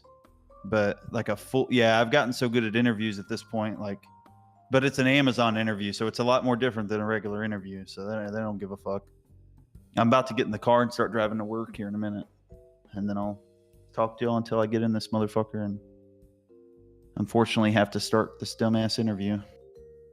It's gonna be fun though, I guess. Let's see. Seller box. I've never heard this. Yeah, I don't know how they make that technology work together, but it's amazing. The whole driving technology thing. I think you guys know where this is leading, right? I love Re. Actually, bro, I might just go buy more Re, bro. I might just go buy more. Actually, I got money. Hell, I could do it. Fuck it. I'm gonna buy some more. Go buy food. That's my new theory. That's my new counter argument. Sue? Go buy groceries. Still, yeah. Sorry. S-I-L. How do you spell it? S-I-L-L?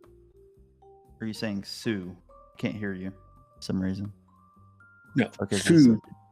Oh, food. Food. Yeah, just food. Why would I buy that? Or I mean, well, what's your thing on? Oh, brother, trust me. I don't know shit about coding. If you're at Amazon for like as long as I've been there, like they'll just pretty much give you the job because they know you can put up with bullshit. But if it's like a coding thing, yeah, like they'll ask you some wild fucking questions, bro. I don't do any of the coding interviews, but I also barely know how to code. So it's just like, yeah. I mean, I know like half of all of the fundamentals, which is a lot. So yeah. See, Coinbase is like kind of elite. I feel like all the crypto banks are gonna go fucking bankrupt eventually. It's kind of starting to seem like that's what's happening.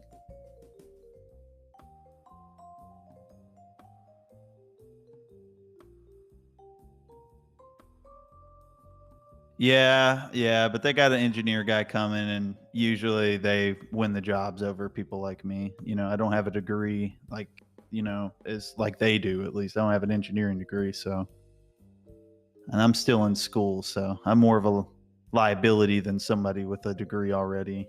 So I already know what they're gonna do, probably. Dave Financial.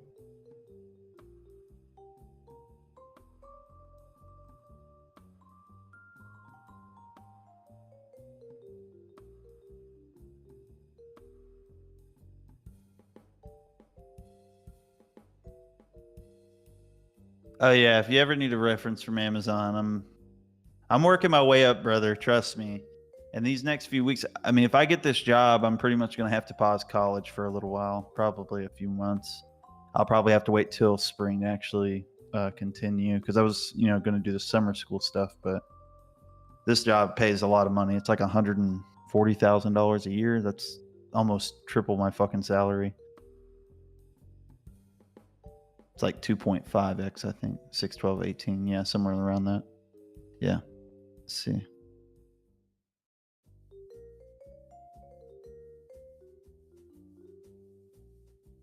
Yeah, I've been questioning whether it's even good to even do college, honestly. But at the same time, you need at least one degree to be credible for the most part. And if you have an engineering degree, that applies almost anywhere. Like, if you have an engineering degree, pretty much anybody will hire you.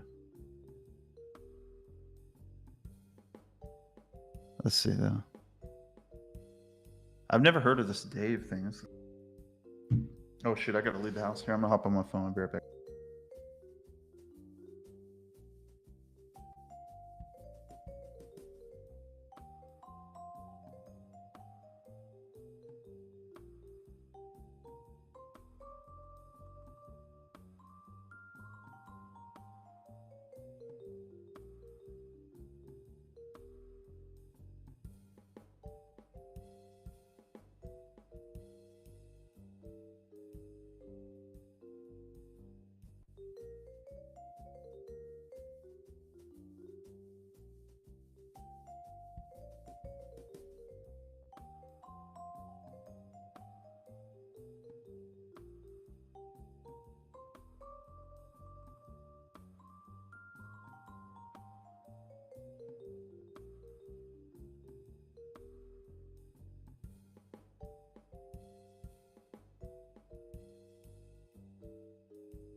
Welcome back, Hardy.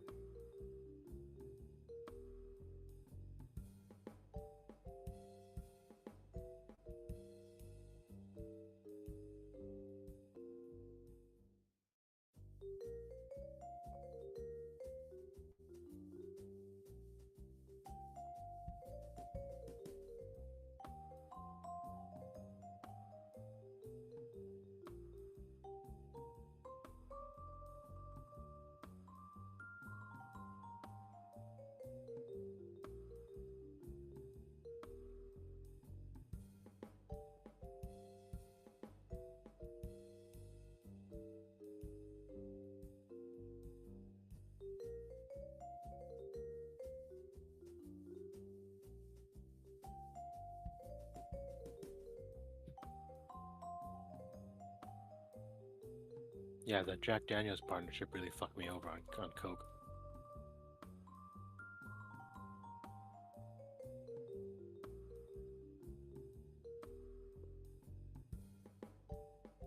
What'd you say, brother? I could not hear you, my mans.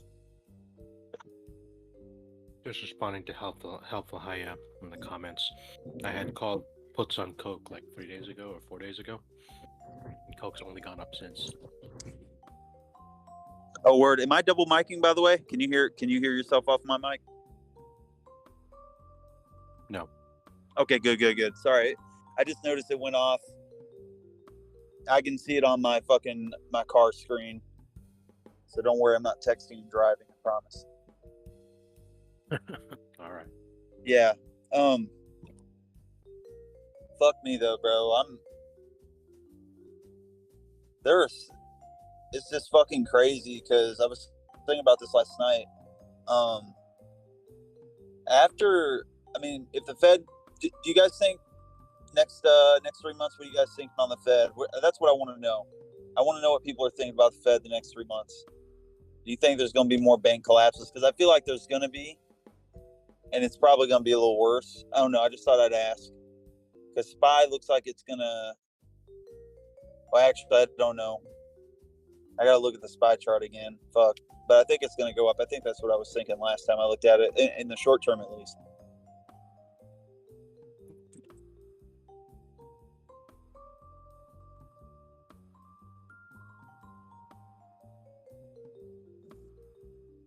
Actually, bro, I'd love to be a weatherman. I'm not going to cap.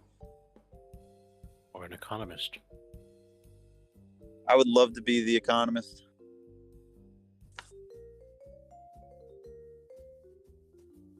I just really like bad news. I'm just one of those people. I'm a fucking bear. I love bad fucking news, bro. Any bad news, brother, that's time to get ahead. You know what I'm saying? Stock goes down, bye. Shit. That's all I'm worried about. Getting that fucking bag.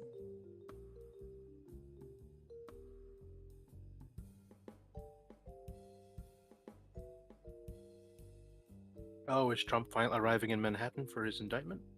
Whoa, is he really? Fuck, bro, no.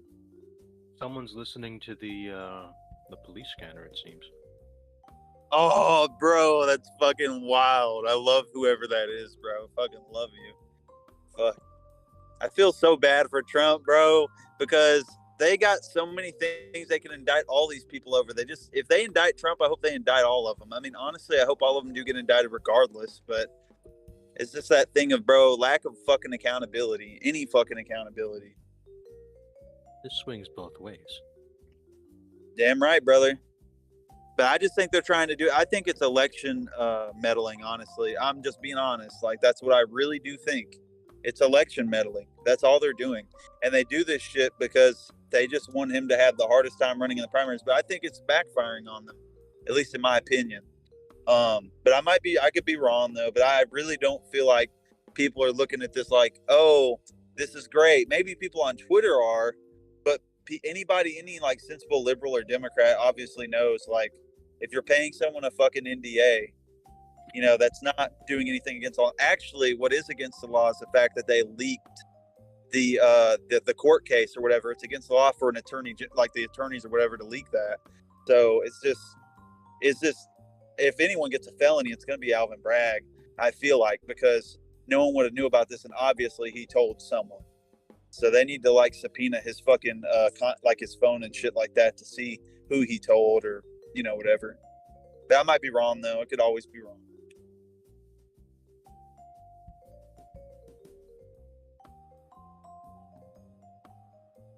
The question is, how does this impact market, if at all? What did you say? The question becomes, how does this impact markets? Well, I'm sure like companies like DWAC would fucking skyrocket, or I'm sorry, not skyrocket. If he actually gets indicted, companies like that are going to go down big time, because you got to think like a lot of people are only invested in that because Trump's name is attached to it. So a lot of shit that Trump is attached to is going to fucking go down. But I mean, it could also go the opposite way. Like the people just might invest more, and some of these crazy ass Trump people, and I'm all for Trump. You know what I mean, Trump. But it's just these fucking people are, man, it's gonna be a fucking shit show. It's gonna be volatility like fucking crazy, bro. Some of y'all are gonna make some money. I'm saying it could go up or down, but I'm just. Has Trump even posted to Truth Social? I thought he's been relatively off social media. I think he posted Truth Social. I have Truth Social, but I don't use it. I just don't give a fuck about it, honestly. It's not. That's very telling. Yeah, it's like I have it, but I don't use it. It's just one of those apps. Like it feels like there's bots every fucking where. That's honestly what it feels like.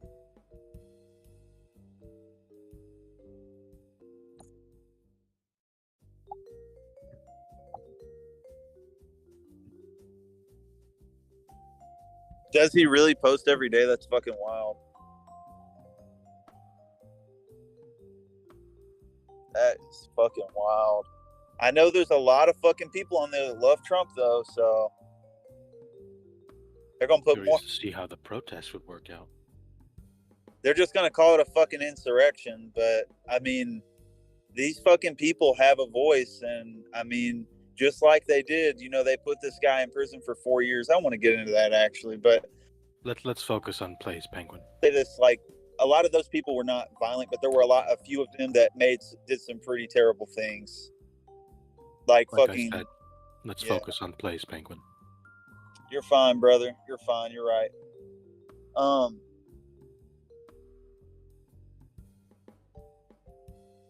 do you guys think is going to happen to oil? What do you guys think is going to happen to oil if he gets indicted? I bet that shit will fucking go down because they're not going to get a chance to get that little runoff again. Now that's something I'll stand behind. I do feel like oil will fucking fall down, definitely, if he doesn't get reelected. Because wasn't there talk about bombing the Keystone Pipeline or some shit like that? I seen a lot of that shit on Twitter. I never actually looked into it. You guys can tell me if it's real. But I did hear about that.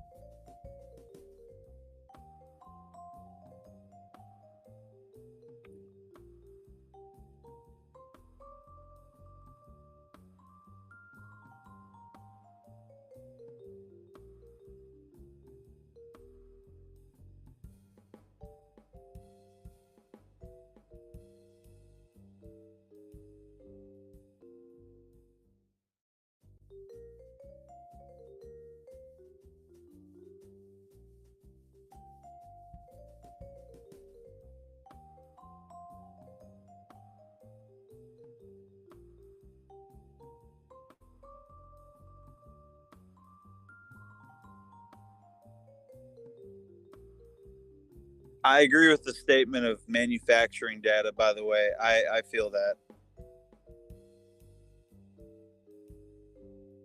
Honestly, I kind of asked myself for the last few days why the fuck we ever did even rally in the fucking first place. It doesn't really feel like we should be. But maybe that's just that I feel like the economy is really just going down overall. But these companies got money, so there's money to be made somewhere.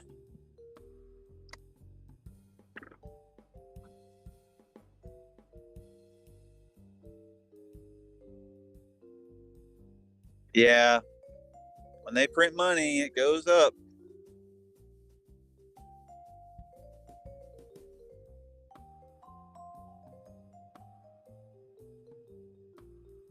aren't we approaching the like the debt limit again? Isn't that happening right now? Yes. Okay, so what does that mean for the market? I know it's happened before, but I don't really understand like what happens when that happens. Like, do they have to vote on it to go back up again, or how does that work? So the debt limit is set by Congress as the amount of money the U.S. government can borrow. And to my knowledge, it has never gone down. So the U.S. government basically is doing a form of deficit spending. The idea is they're spending more money than they're taking in, and they fix the gap by effectively printing more. Right. So if they decide like, yeah, we're not fucking raising this, or I mean, I'm sure that's not what they do. I feel like the people in office honestly want us to go into a fucking collapse at this point. But I was wondering, like, what do you guys think? What do you guys think they're going to do? And if they do raise the debt limit, I mean, how is that going to impact the market? Because I know that they're going to raise it. I feel like they will at least. But I was just wondering, what do you guys think? Because we're kind of fucked. But I mean, I guess we've always been fucked from the get-go for the U.S. government. But yeah, I was just wondering what y'all think.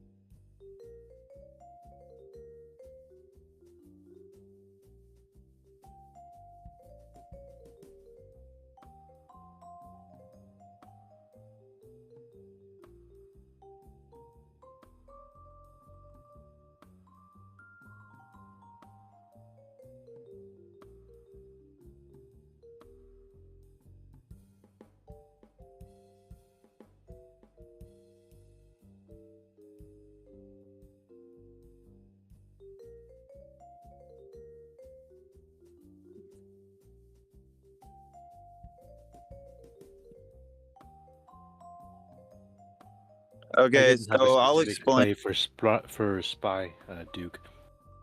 Earlier in that call, I had mentioned that SPY is approaching gamma max, which usually means downsies. And those who were able to buy when the price of SPY was up toward like, what was it, 410-ish, are currently printing. So the play is no longer viable, mainly because the price has already come back down.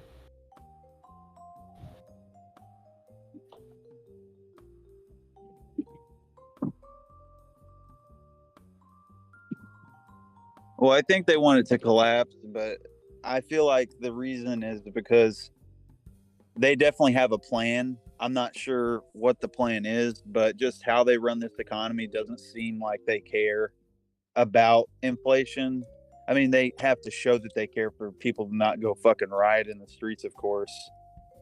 There's I did watch a video on this recently, and when I get out of this interview, I will send it, whoever's requesting it, just DM me, and I will send you that video. And it does lay out some very, some important aspects to that statement. And I do believe what's in the video to be like what's going to happen.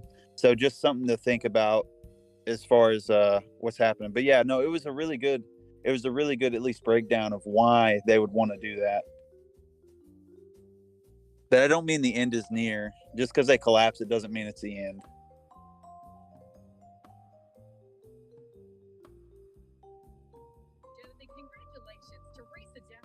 Yeah, boys, I will be back. I'm gonna go in this interview and fucking when I get out, we'll see what happens. Peace, guys. I'll be back.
You got a link, Bitcoin?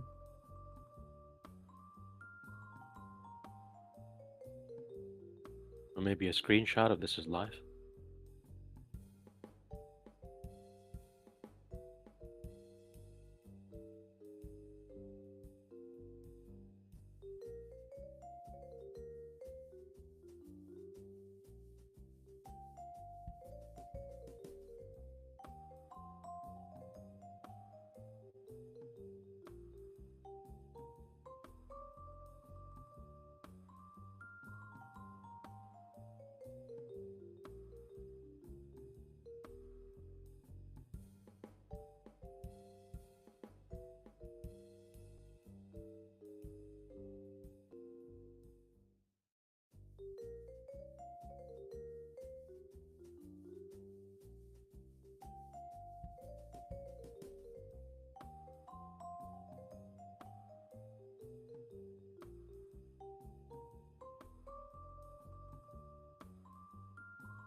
Killer, the gen plays are posted to hold half on a double.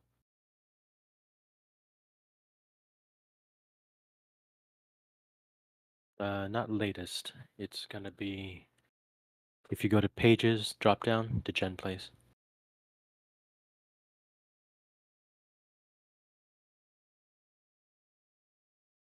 All good.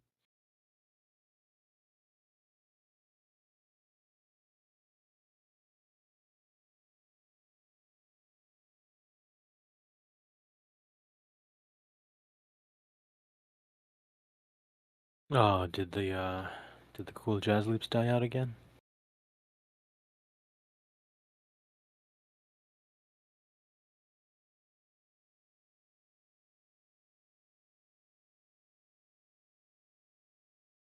Maybe I can do it. Let's see.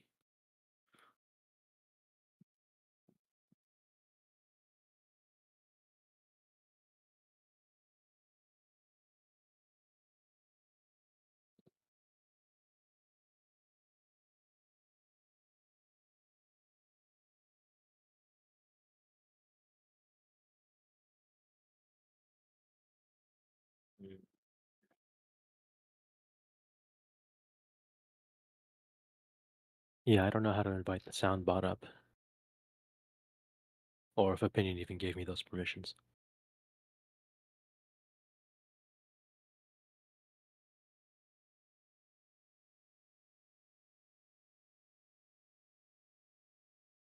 And yeah, half on a double still very much under construction, but at least it's a nice repository where I can put all the plays and help me keep track of my performance better.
Hello, hello, hello, hello.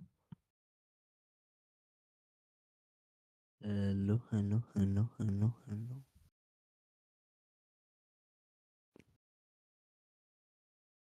Brum, brum, brum, brum, boom. Brum, brum, brum, brum, boom.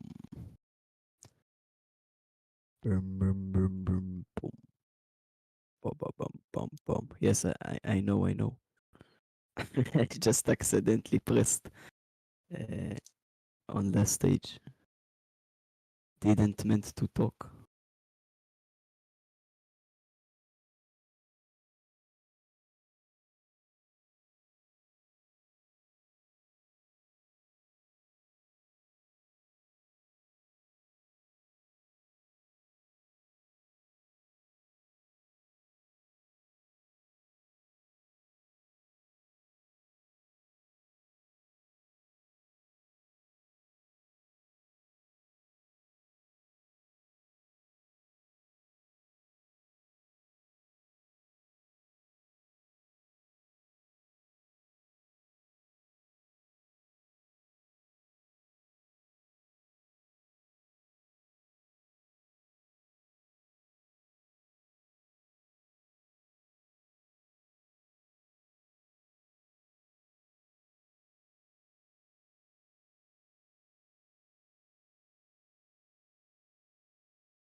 What's up, boys and girls? What's been going on?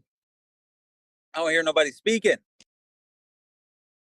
ADHD brain is here, babies. I did way better than the other guy in the interview. He's a fucking idiot. He didn't even know how to do algebra. But there was another engineer there that was actually kind of smart. So, I don't know yet. I have to wait to find out. I mean, if I was them, I would hire somebody from Amazon just because someone else is from Amazon, but they're not me, so I don't know what they're gonna do. Would you hire Trump? Trump. Yeehaw, brother. Yep, Trump. I told them, well, they asked me how my outlook is on the economy, actually. That was one of the questions. And I said, my outlook on the economy isn't great, but my outlook on Amazon is amazing. It was a lie. I was lying to them, essentially. But I was like, my outlook on Amazon is great. My interviewer was really into stocks, though, so that was cool. I've never heard an interviewer talk stocks till today.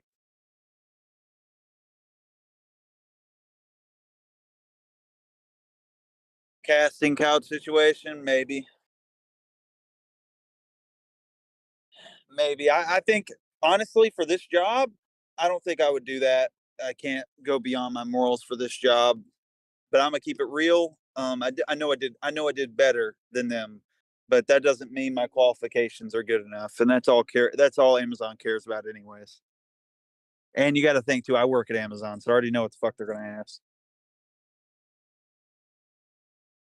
But they did give me some challenging questions. They did give me one that I didn't like. They did give me one question I didn't like. It was something about how do I feel about working at Amazon or some shit. And I just thought to myself, that is the most shitty question I've ever heard an interviewer ask somebody. Like, I mean, how do you think I feel? Obviously, I'm trying to change my job because I don't fucking like it. So I didn't say that to him. I just said I'm looking for more. And that's really the best answer you could give. And, I'm just looking for more. I don't feel bad about it, but I don't feel great about my job. That's why I'm trying to change it. But I like my job. I'm good at my job. I just don't want to do this job anymore. Were you interviewing someone, or were you interviewing for a different role? I was interviewed for a different role, and the fucking interviewer was really nice to me, actually. He, well, it was multiple people, but it was really just one guy talking the whole fucking time. But, does your boss know you're interviewing? Oh, yeah. He knows I'm interviewing. It's actually for a whole different facility, too.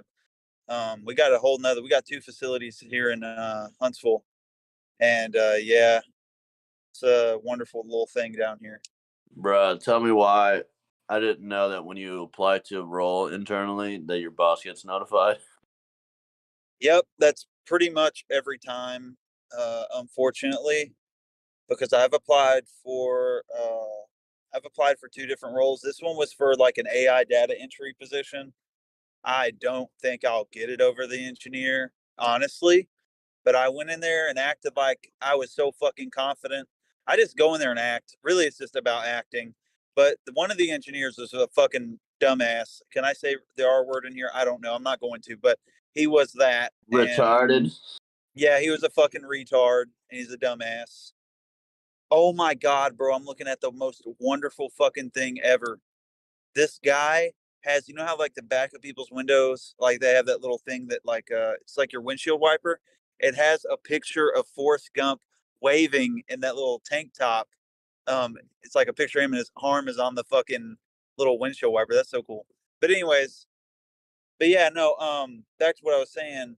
The one of the engineers is actually fucking way smarter than me. Like way smarter than me. Knows more about concepts and shit like that than I ever fucking could.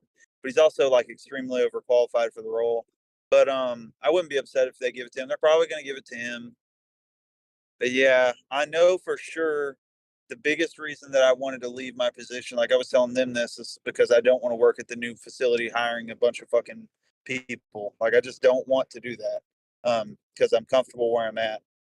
So they told me I didn't have to leave my facility, but if I leave and I don't get promoted for this, they'll promote me for anything I want at Amazon. Anything I want.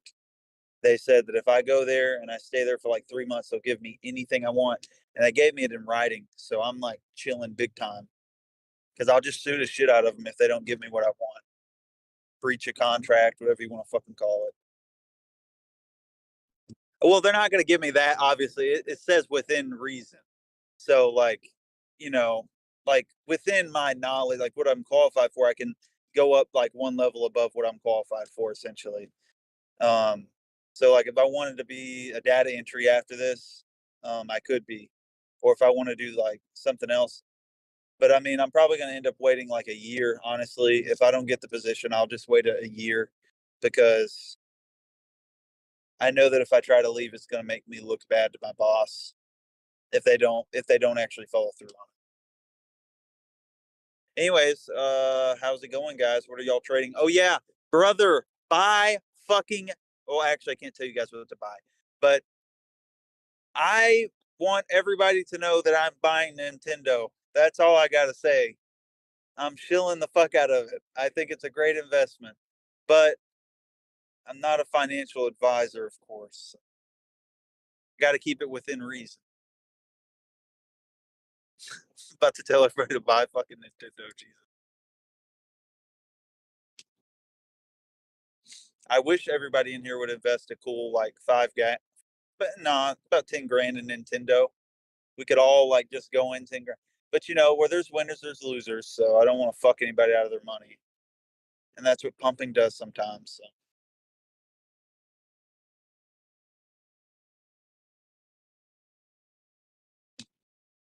Exactly. They don't know what they're missing out on. I mean, I do a lot of great things for HR. In fact, I think I'm too good at my job.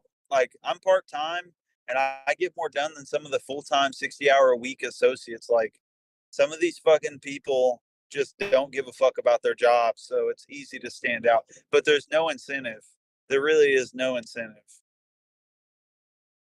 What's going on? Welcome. Your man. Trump? No, he's indicted. Bye-bye. Don't say Trump. I'm so sorry. I'm so sorry. He's gone. Yo, Maggie, what do you do? Do you work at all? Do you work? Yo, what do you do? Oh, I work at Amazon. What the fuck? You a slave? You a robot? You an AI? A GPT? No. There's a difference. I hire the slaves. Okay.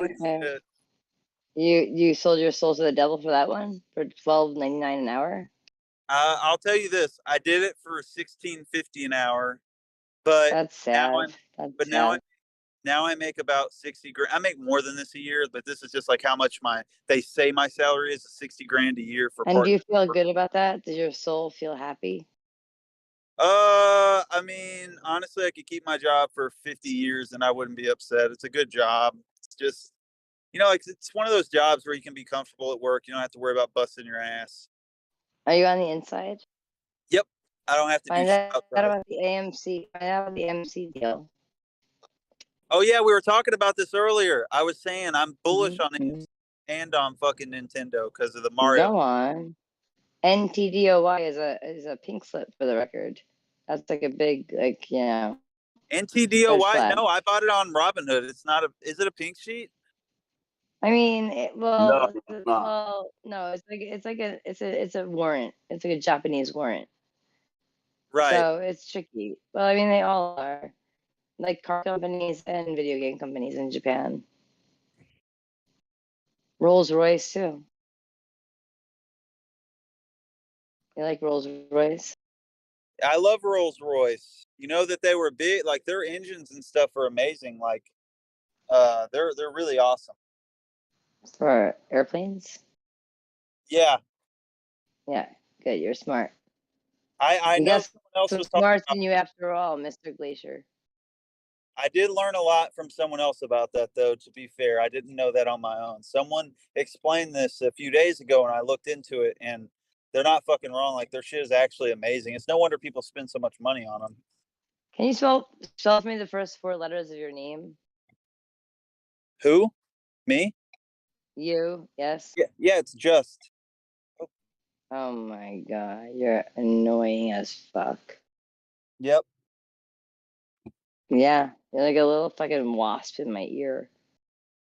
Yeah. I love A wasps. little mosquito I want to spot. Everyone here that's not in the know, this guy, this monster here, we all love him. We all love to hate him. We all hate to love him. He is the monster among us. Isn't that right? Would you say that's right? I think so. And I'm half waking up, but pretty sure that's right. Pretty sure it's like on the ball. I'm Hey, glad. Maggie, I gotta ask, how many shits to the wind are you? I'm waking up. 30? I would say 30. Bro, there's a state trooper behind my ass. Oh my god. Whew. Bro, there's so many police out. I hate police, bro. You are the police. No, I'm not the police. I don't like police. Oh, I don't And like. Thomas Jefferson is here. All right, I'm moving over. Not behind me Yeah. anymore. I'm No, gonna fall back asleep now, probably. I might snore. Pay no attention.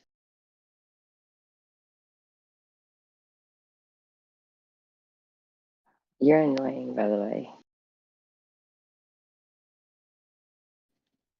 Monster. So how is the Dow Jones looking? Ugh, I'm gonna wake up. Alright, I'm gonna get out of bed. Alright, we got a coffee. What the fuck are you on, bruh? Are you on bruh? J469, bruh. boys, it was a state trooper. They were an undercover state trooper. Let's fucking go. Oh, thank goodness. Let's fucking go. Was it Yeah. Trump? Trump. Gotta get our police folks in here. You already know it, brother. Bro, I'm so glad I didn't speed. I was so considering speeding, and then I was like, wait a minute. This doesn't look like a regular car. Hold on a minute. Somebody else got pulled over. That's fucking wild. You're very annoying, you know that? You understand how annoying? You're very annoying. I hope so. Yeah. You with the crown. I'm the penguin. Yeah, I know that. I'm well aware. Opinion, what up? Good morning. I'm waking up. Guys, I'm gonna get out of bed. Why are you in the center, Penguin? You are a literal imbecile. Don't anyone ever listen to this man. He's an imbecile. Why am I an imbecile? Because you are. Because you know no other way.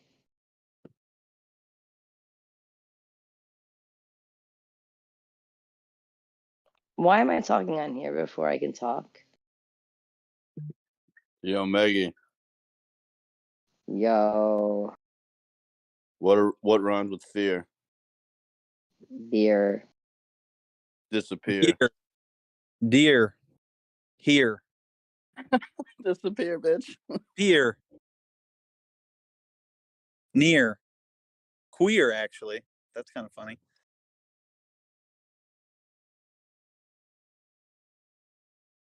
Oh, yeah. How's the SPY looking, boys? Is it going up or down? Put Donald Trump for up and put Biden for down.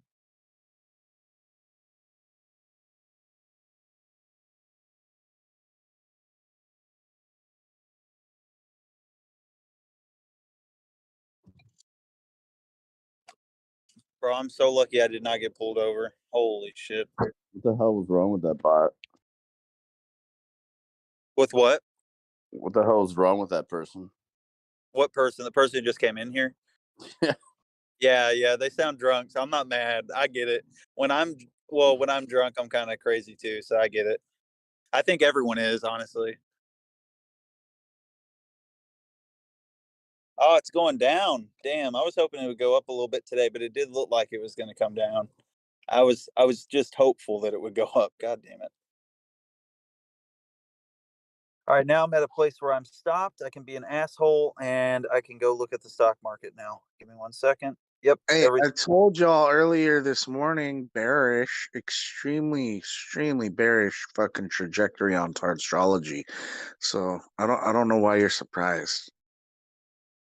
I'm not really that surprised. I kind of figured it would go down in a way.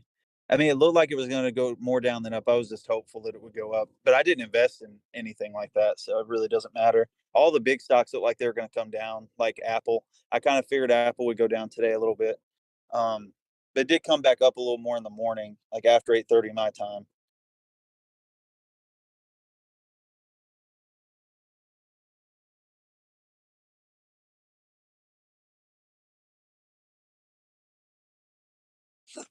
Maybe we'll start a nuclear war and all the stocks will go down.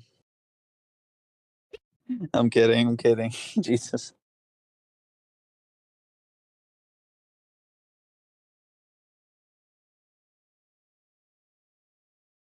Honestly, if I was going to invest in anything related to the S&P 500, I'd just do SPHD. Are any of you guys in that one at all? It's an ETF.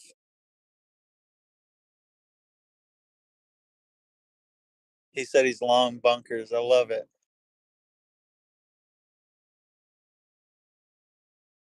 I know someone was saying this has been like the longest period of peacetime we've ever had in the world, like as far as like the least amount of wars and stuff. I heard that not too long ago.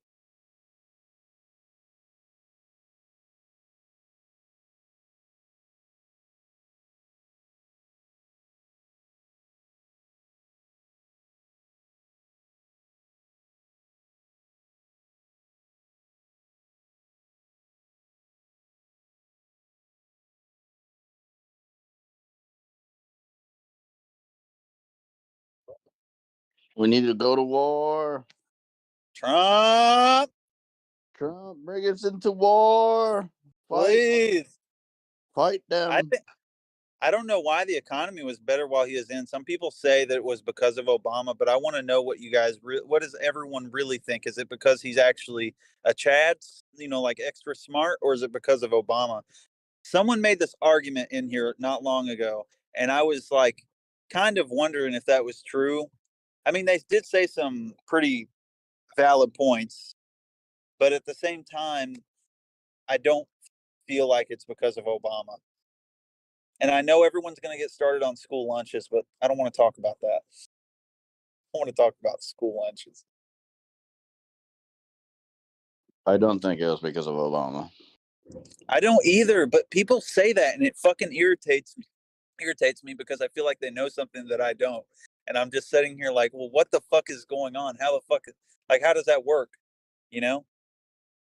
Usually when Republicans take over the party, they tend to boost up the economy, which usually causes the bubbles. But nonetheless, the different policies between them and what J-POW and so forth come into conclusion, they will then set the stage for like this new run up. And then Democrats, every time they're in, they like to crash the market and then make people rely back on the government, whether it's through unemployment, whether it's through people making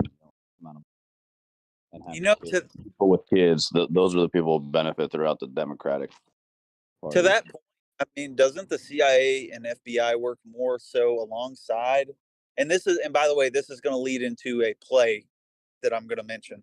But like, don't they work more so alongside the FBI and the CIA? Like, at least the Democrats. Like, would you feel like that's true? Because what I've started to feel like is that is true. Because I've been watching a lot of old stuff from like Biden when they called him Joseph Biden or whatever while he's in the Senate. And I've just been watching a lot of this older stuff, and it just seems to me like they work or at least they work more so with the Democrats than anyone else. And I'm not saying that's a bad thing. I'm just starting to notice that with how the shit how stuff works.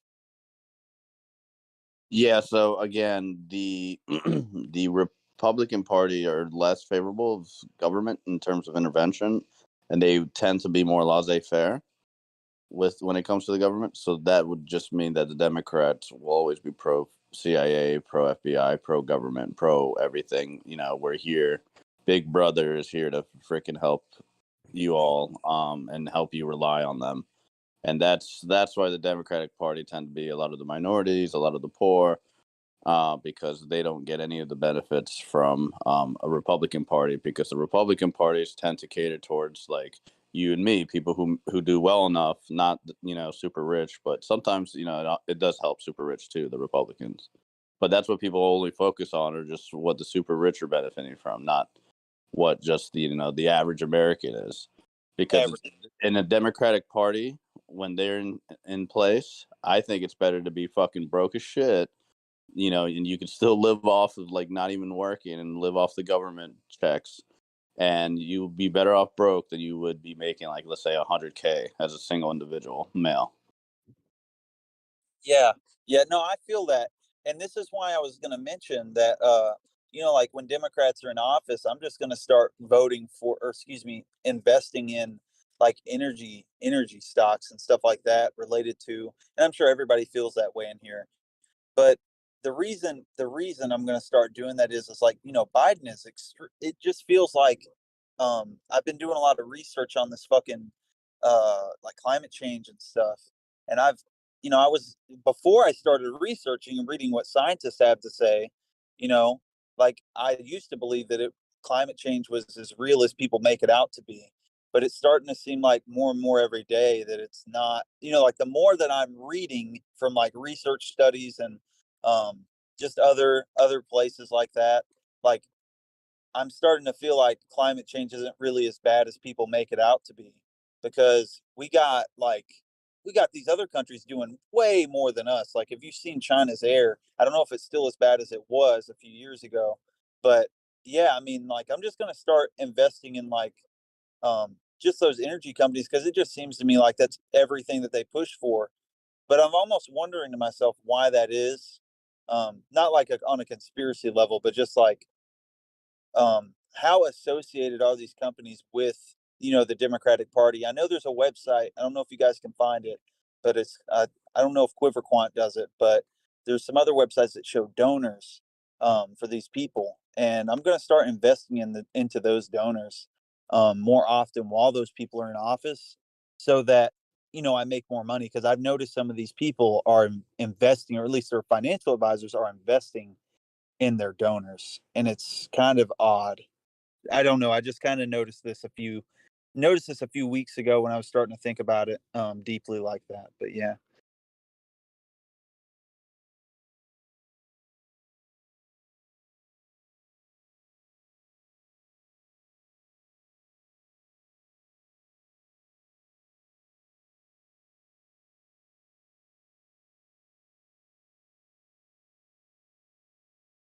But are you guys going to be shorting them on the way down if Republicans get elected?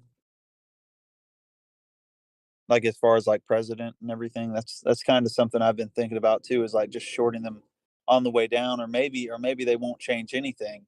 Like, I know they have to have the House and the Senate to really do anything, but I don't know. It's just something I was thinking about.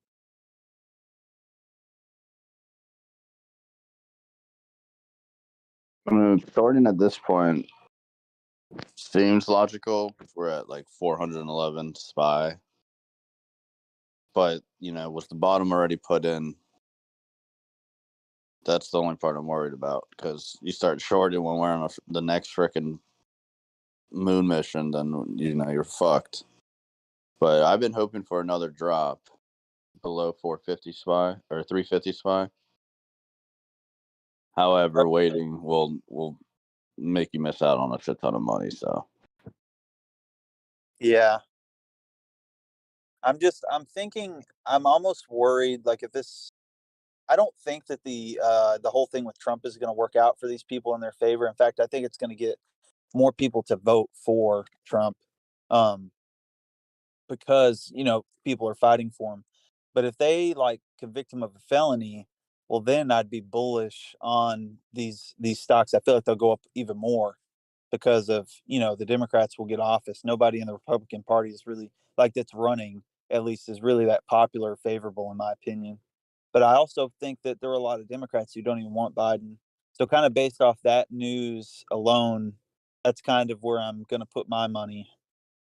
Yeah, I guess the main problem here is if anything happens with Trump through these indictments and so forth, he won't even be able to run, and that's the main reason they're doing it. Yeah, and right now, before, to ensure he doesn't get fucking elected, or not elected, so he can't even run. You know. yeah, you're right. It's a like a requirement. You can't have a felony. If you have a felony, you can't even vote. I think, which I think is fucking ridiculous. I don't know if Biden changed that, but I did hear something about people in prison can vote now or some shit. I don't know if that's true. But I mean, these people obviously they are these Democrats, and there are some Republicans doing this too. But it's on both sides. Like both sides do wrong. But that's the play is really that these people are. It's like they're kind of funneling money to these big ass energy companies, and that like when Republicans are in office, I feel like they funnel money more. So, I don't really know if they funnel money this way majority of the time, but through defense companies. But I see that a lot.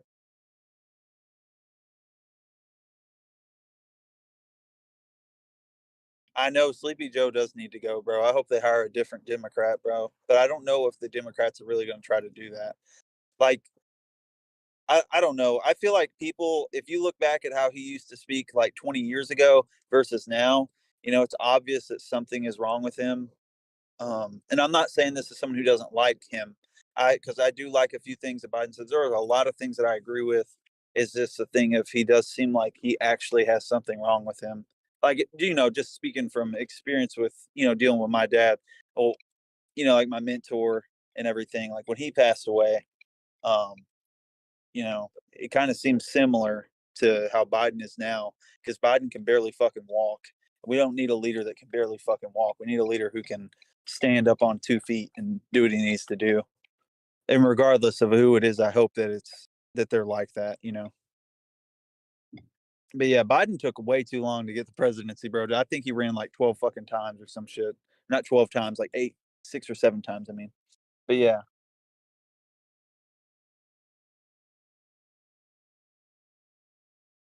Yeah, no, I agree with that. I'm just talking about ways we can make money off of these people because they're going to make money regardless of if we don't like them or not.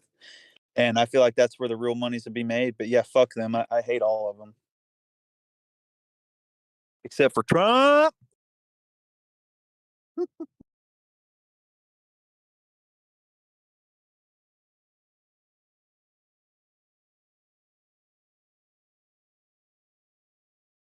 I think Maggie is a Trump supporter. I'm not. That's supporter for me in prison. I've met him. Same here. He's a wonderful, nice guy. He's very delightful to meet. Justin, shut the fuck up. Yes, ma'am. What do you have to say about like AI? I think that they're trying to stop a lot of this innovation with it because people feel like it's super dangerous. But I think people are going to keep doing it any fucking way unless the government intervenes. And it seems like more and more every day that's all they want to do is intervene and stuff like that. Well, that is insightful. What are your thoughts, Maggie?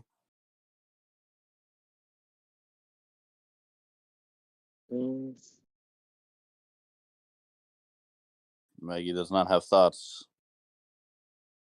I do not. Not about that. Fucking woolly mammoth over here can speak for me. Are you using a voice changer, or does your voice normally sound like that? The latter.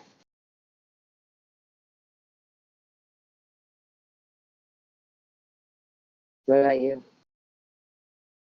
Unfortunately, this is my real voice.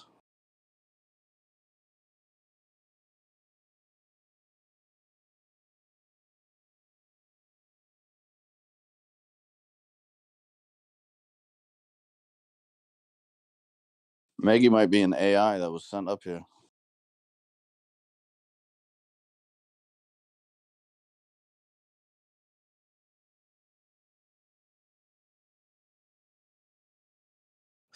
But yeah, no, I'm worried about the future of AI, but at the same time, I think there are people out here that are going to do advancements regardless of what the fuck the government wants, because guess what? People think innovation is more important than government interests. And that's how I feel as well. Even though that could be destructive, it's the truth. Like, people need to research this shit, but maybe it does need to stop down a little bit, but for us to do more research and stuff. But I mean, if it turns out that these people, if it turns out something bad happens, I mean, AI is going to get shut down faster than anything.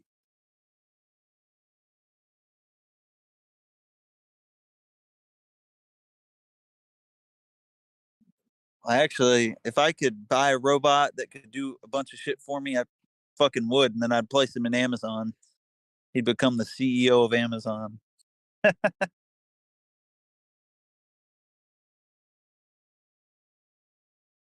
But legally speaking, you can't. It'd be hard to hire one. But I mean, honestly, I have looked at some of the code for creating robots. It's kind of hard to do. Um, it's an interesting thing, though.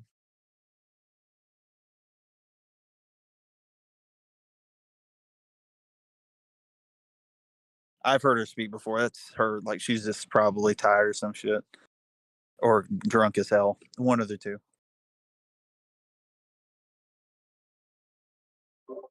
Hello.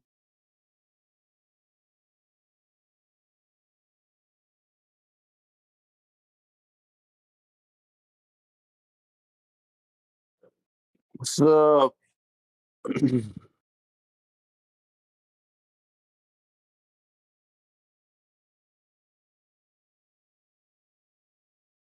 Yo, Tots, what's Gucci? We're looking at Nintendo. I can say that much. Nintendo. I just want Nintendo to go to the fucking moon, baby. Hell yeah. Also, I seen Trump rallies in Japan. That shit made me laugh my ass off, bro. That shit was so funny. Were they all for him? Yes, it was fucking great. I was fucking crying laughing, dude, the other day I was watching this shit. It was fucking great. Actually, after I watched that, I started looking into Nintendo, because there was like a Mario movie, some fucking reference or whatever in a video. I was like, wait a minute, why am I not invested in Nintendo? Like, I'm fucking stupid. I need to buy this shit.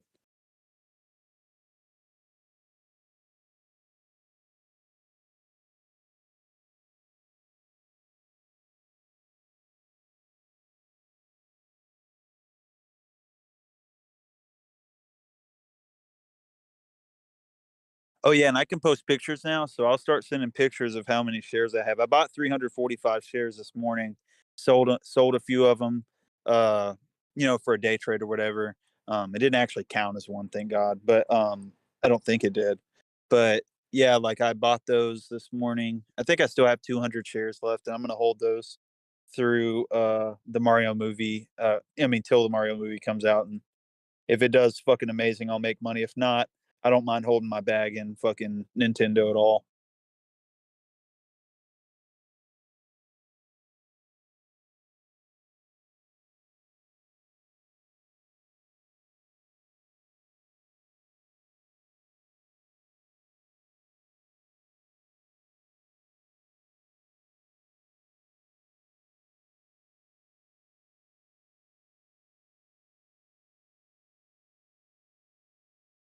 You guys have any more entertainment plays at all? Like, have you guys know of any movies coming out, or at least movie companies?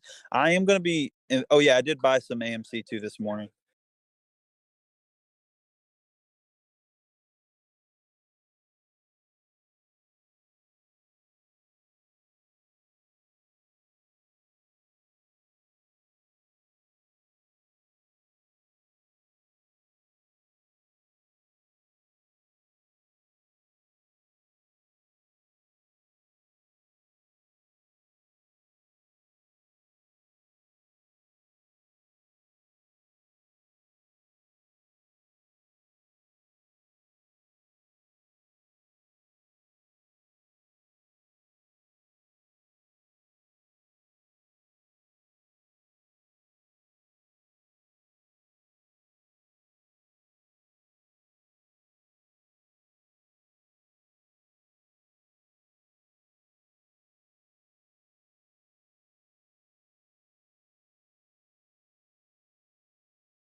Luckily, my wife loves AMC, so like, I think I might actually get a subscription for us to start seeing movies every month because we're super busy. It would just be nice to do something like that.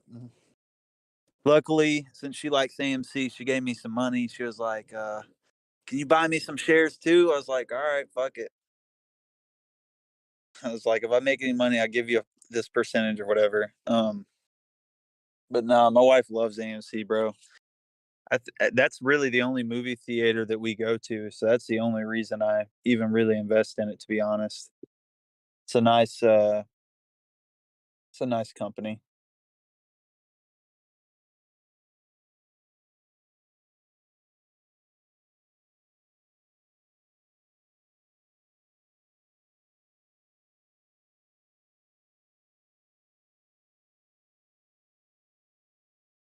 Somebody said y'all Qaeda. I think they meant to say Al Qaeda. Hell no, I'm dead.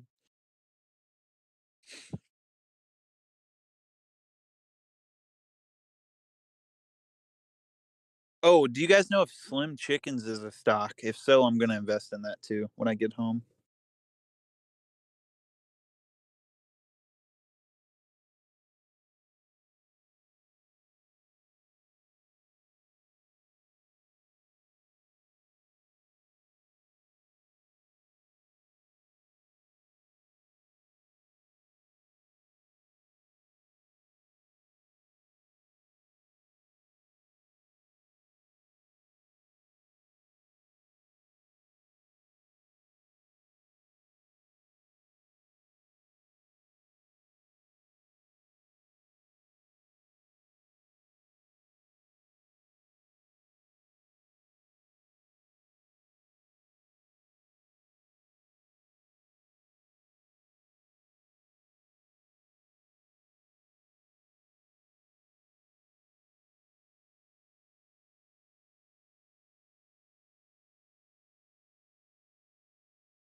Oh, so if that happens, who are y'all bullish on for the additional package for Ukraine? I'm bullish on Raytheon because they're the people who make the missiles that are going to Ukraine.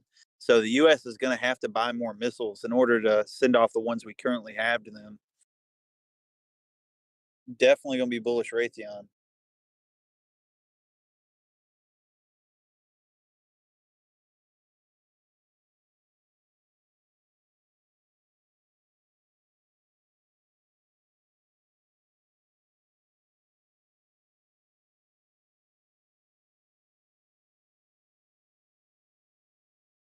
I don't know who makes the artillery rounds at all.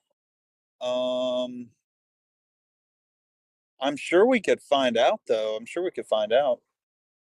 Honestly, I ought to fucking if I ever started like a regular business, like if I didn't give a fuck what I was doing, I'd probably work with ammunition. There's an ammunition company by where I live. I'm sure that they need. There's a big ass ammunition company here in Alabama. I'm gonna get back to you all on that. Actually, I'm almost home, so when I get there, I'll do some research. I can't remember the name of it. I know there used to be a Remington in Tennessee.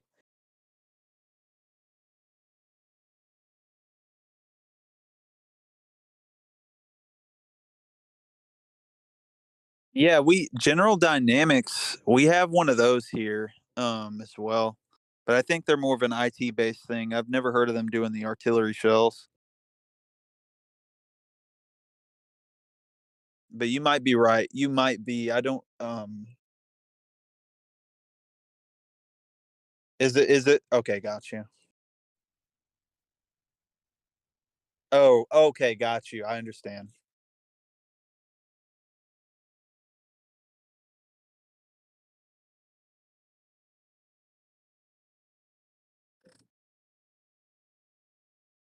I mean, I know there's a bunch of small like if you look up the contractors for it, I'm sure you could find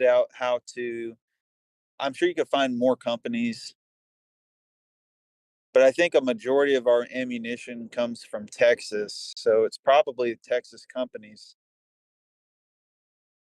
as far as like distribution, at least, like it's just easier to distribute that sort of stuff. Tex ass, yes sir, brother.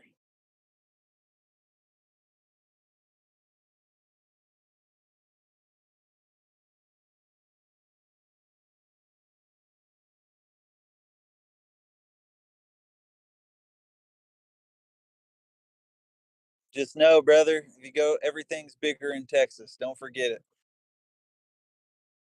L3 Harris, hell no, brother. That's funny. I know it's a company, right? Sorry, I was thinking of fucking Joe Biden and his fucking vice president, Camel Toe Harris.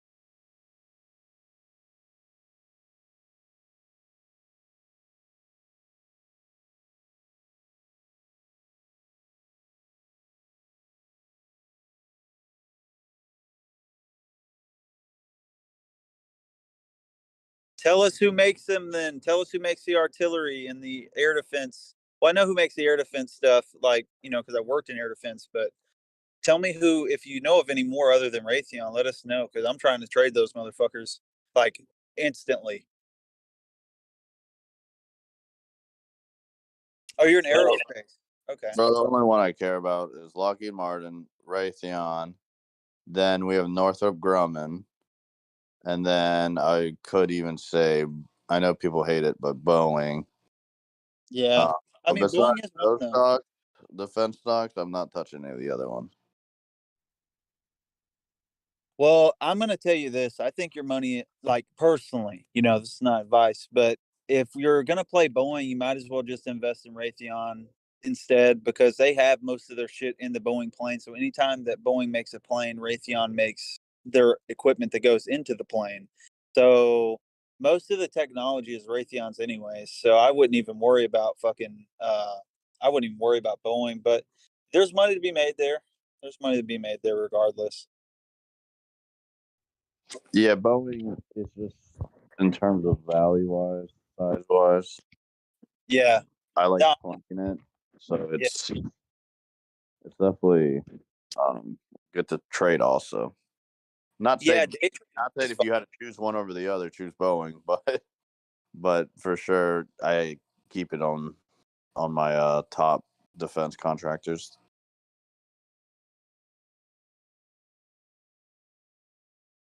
BAE, nah, BAE can go suck one. Isn't that base systems or some shit? Just BAE. I think it's base systems. Is that right? I know there's something called base systems. I don't know what the fuck base systems is, but I've heard of them before. Well, it's BAE systems, right? Yeah, they make some sort of technology, I assume. Yeah, I mean, there's I would say a lot of testings also, but for the most part, BAE Systems has a lot of services that they do. I could care less about them in terms of like the other ones we've mentioned. Yeah. No, yeah. No, I'm more bullish on the others. Yeah, I mean BAE Systems is definitely a great company. I'm not going to sit here and say it's not, but it's a lot more butts and seats. BAE. And yeah, the M77.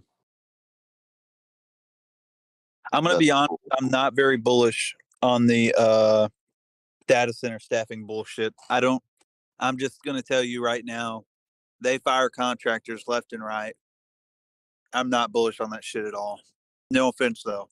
I'm not trying to knock this other guy's play. But I just figured I'd say it before I forgot.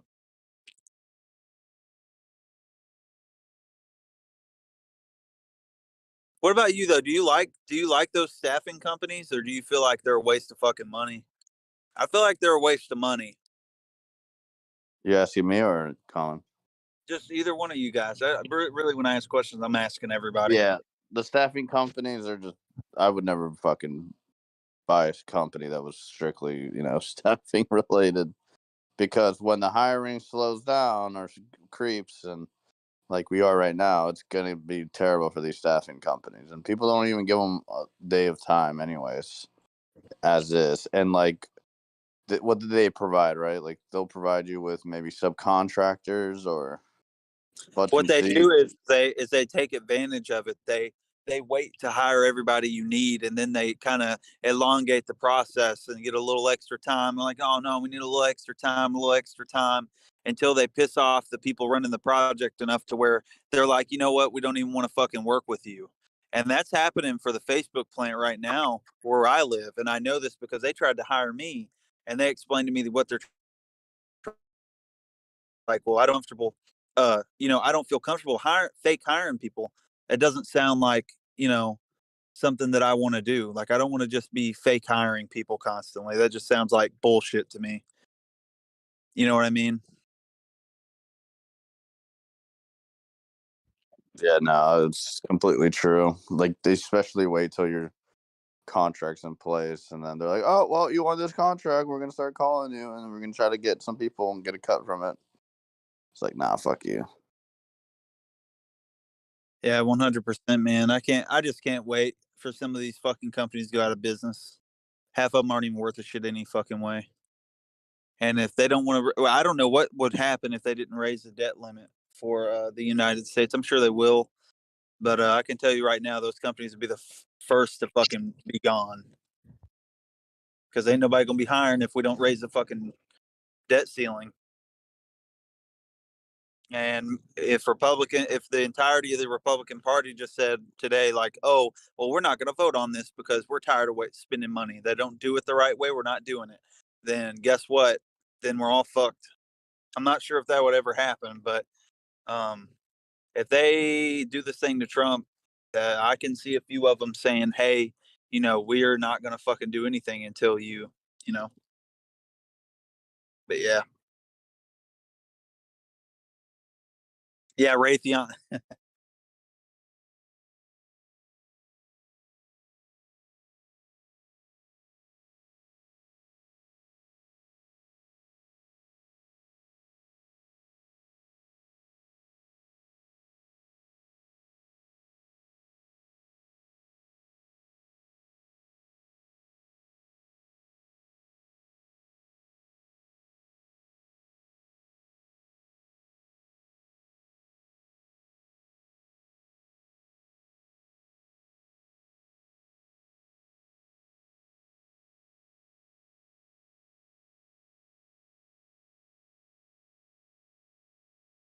Thomas fucking Jefferson, brother. I'm dead.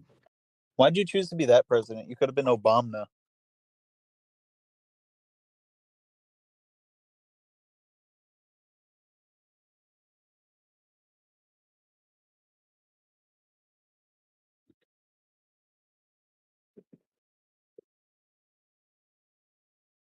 I believe you. He's probably better than the shitty ass presidents we got today. Fuck, man. You got a president who can't even fucking know how to open a fucking door anymore. Sorry if you guys can hear this thing in my hand. Fucking walk into my house right now.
All right, my brothers and sisters. We're going to shoot fast and eat ass.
Yo, Thomas Jefferson, you should have said that's an action that helped me in hard times.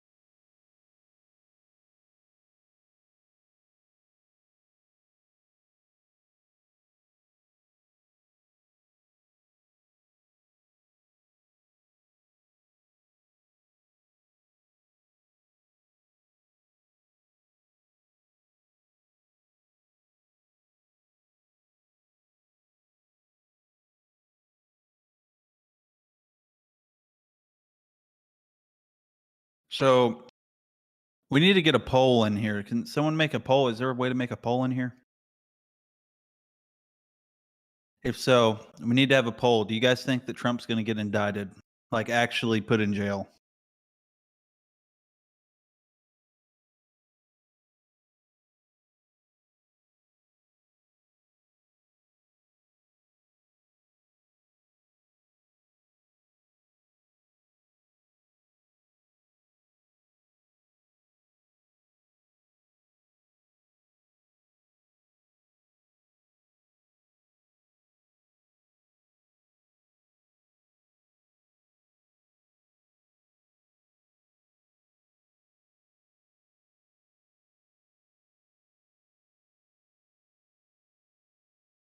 So Jeffrey Epstein was poor, I guess. But anyways, but you're right though, for the most part.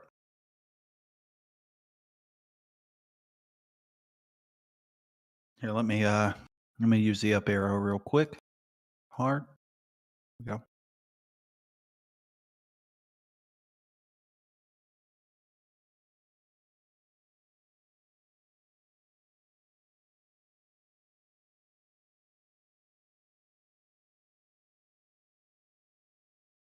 Because they suspect him of election fraud.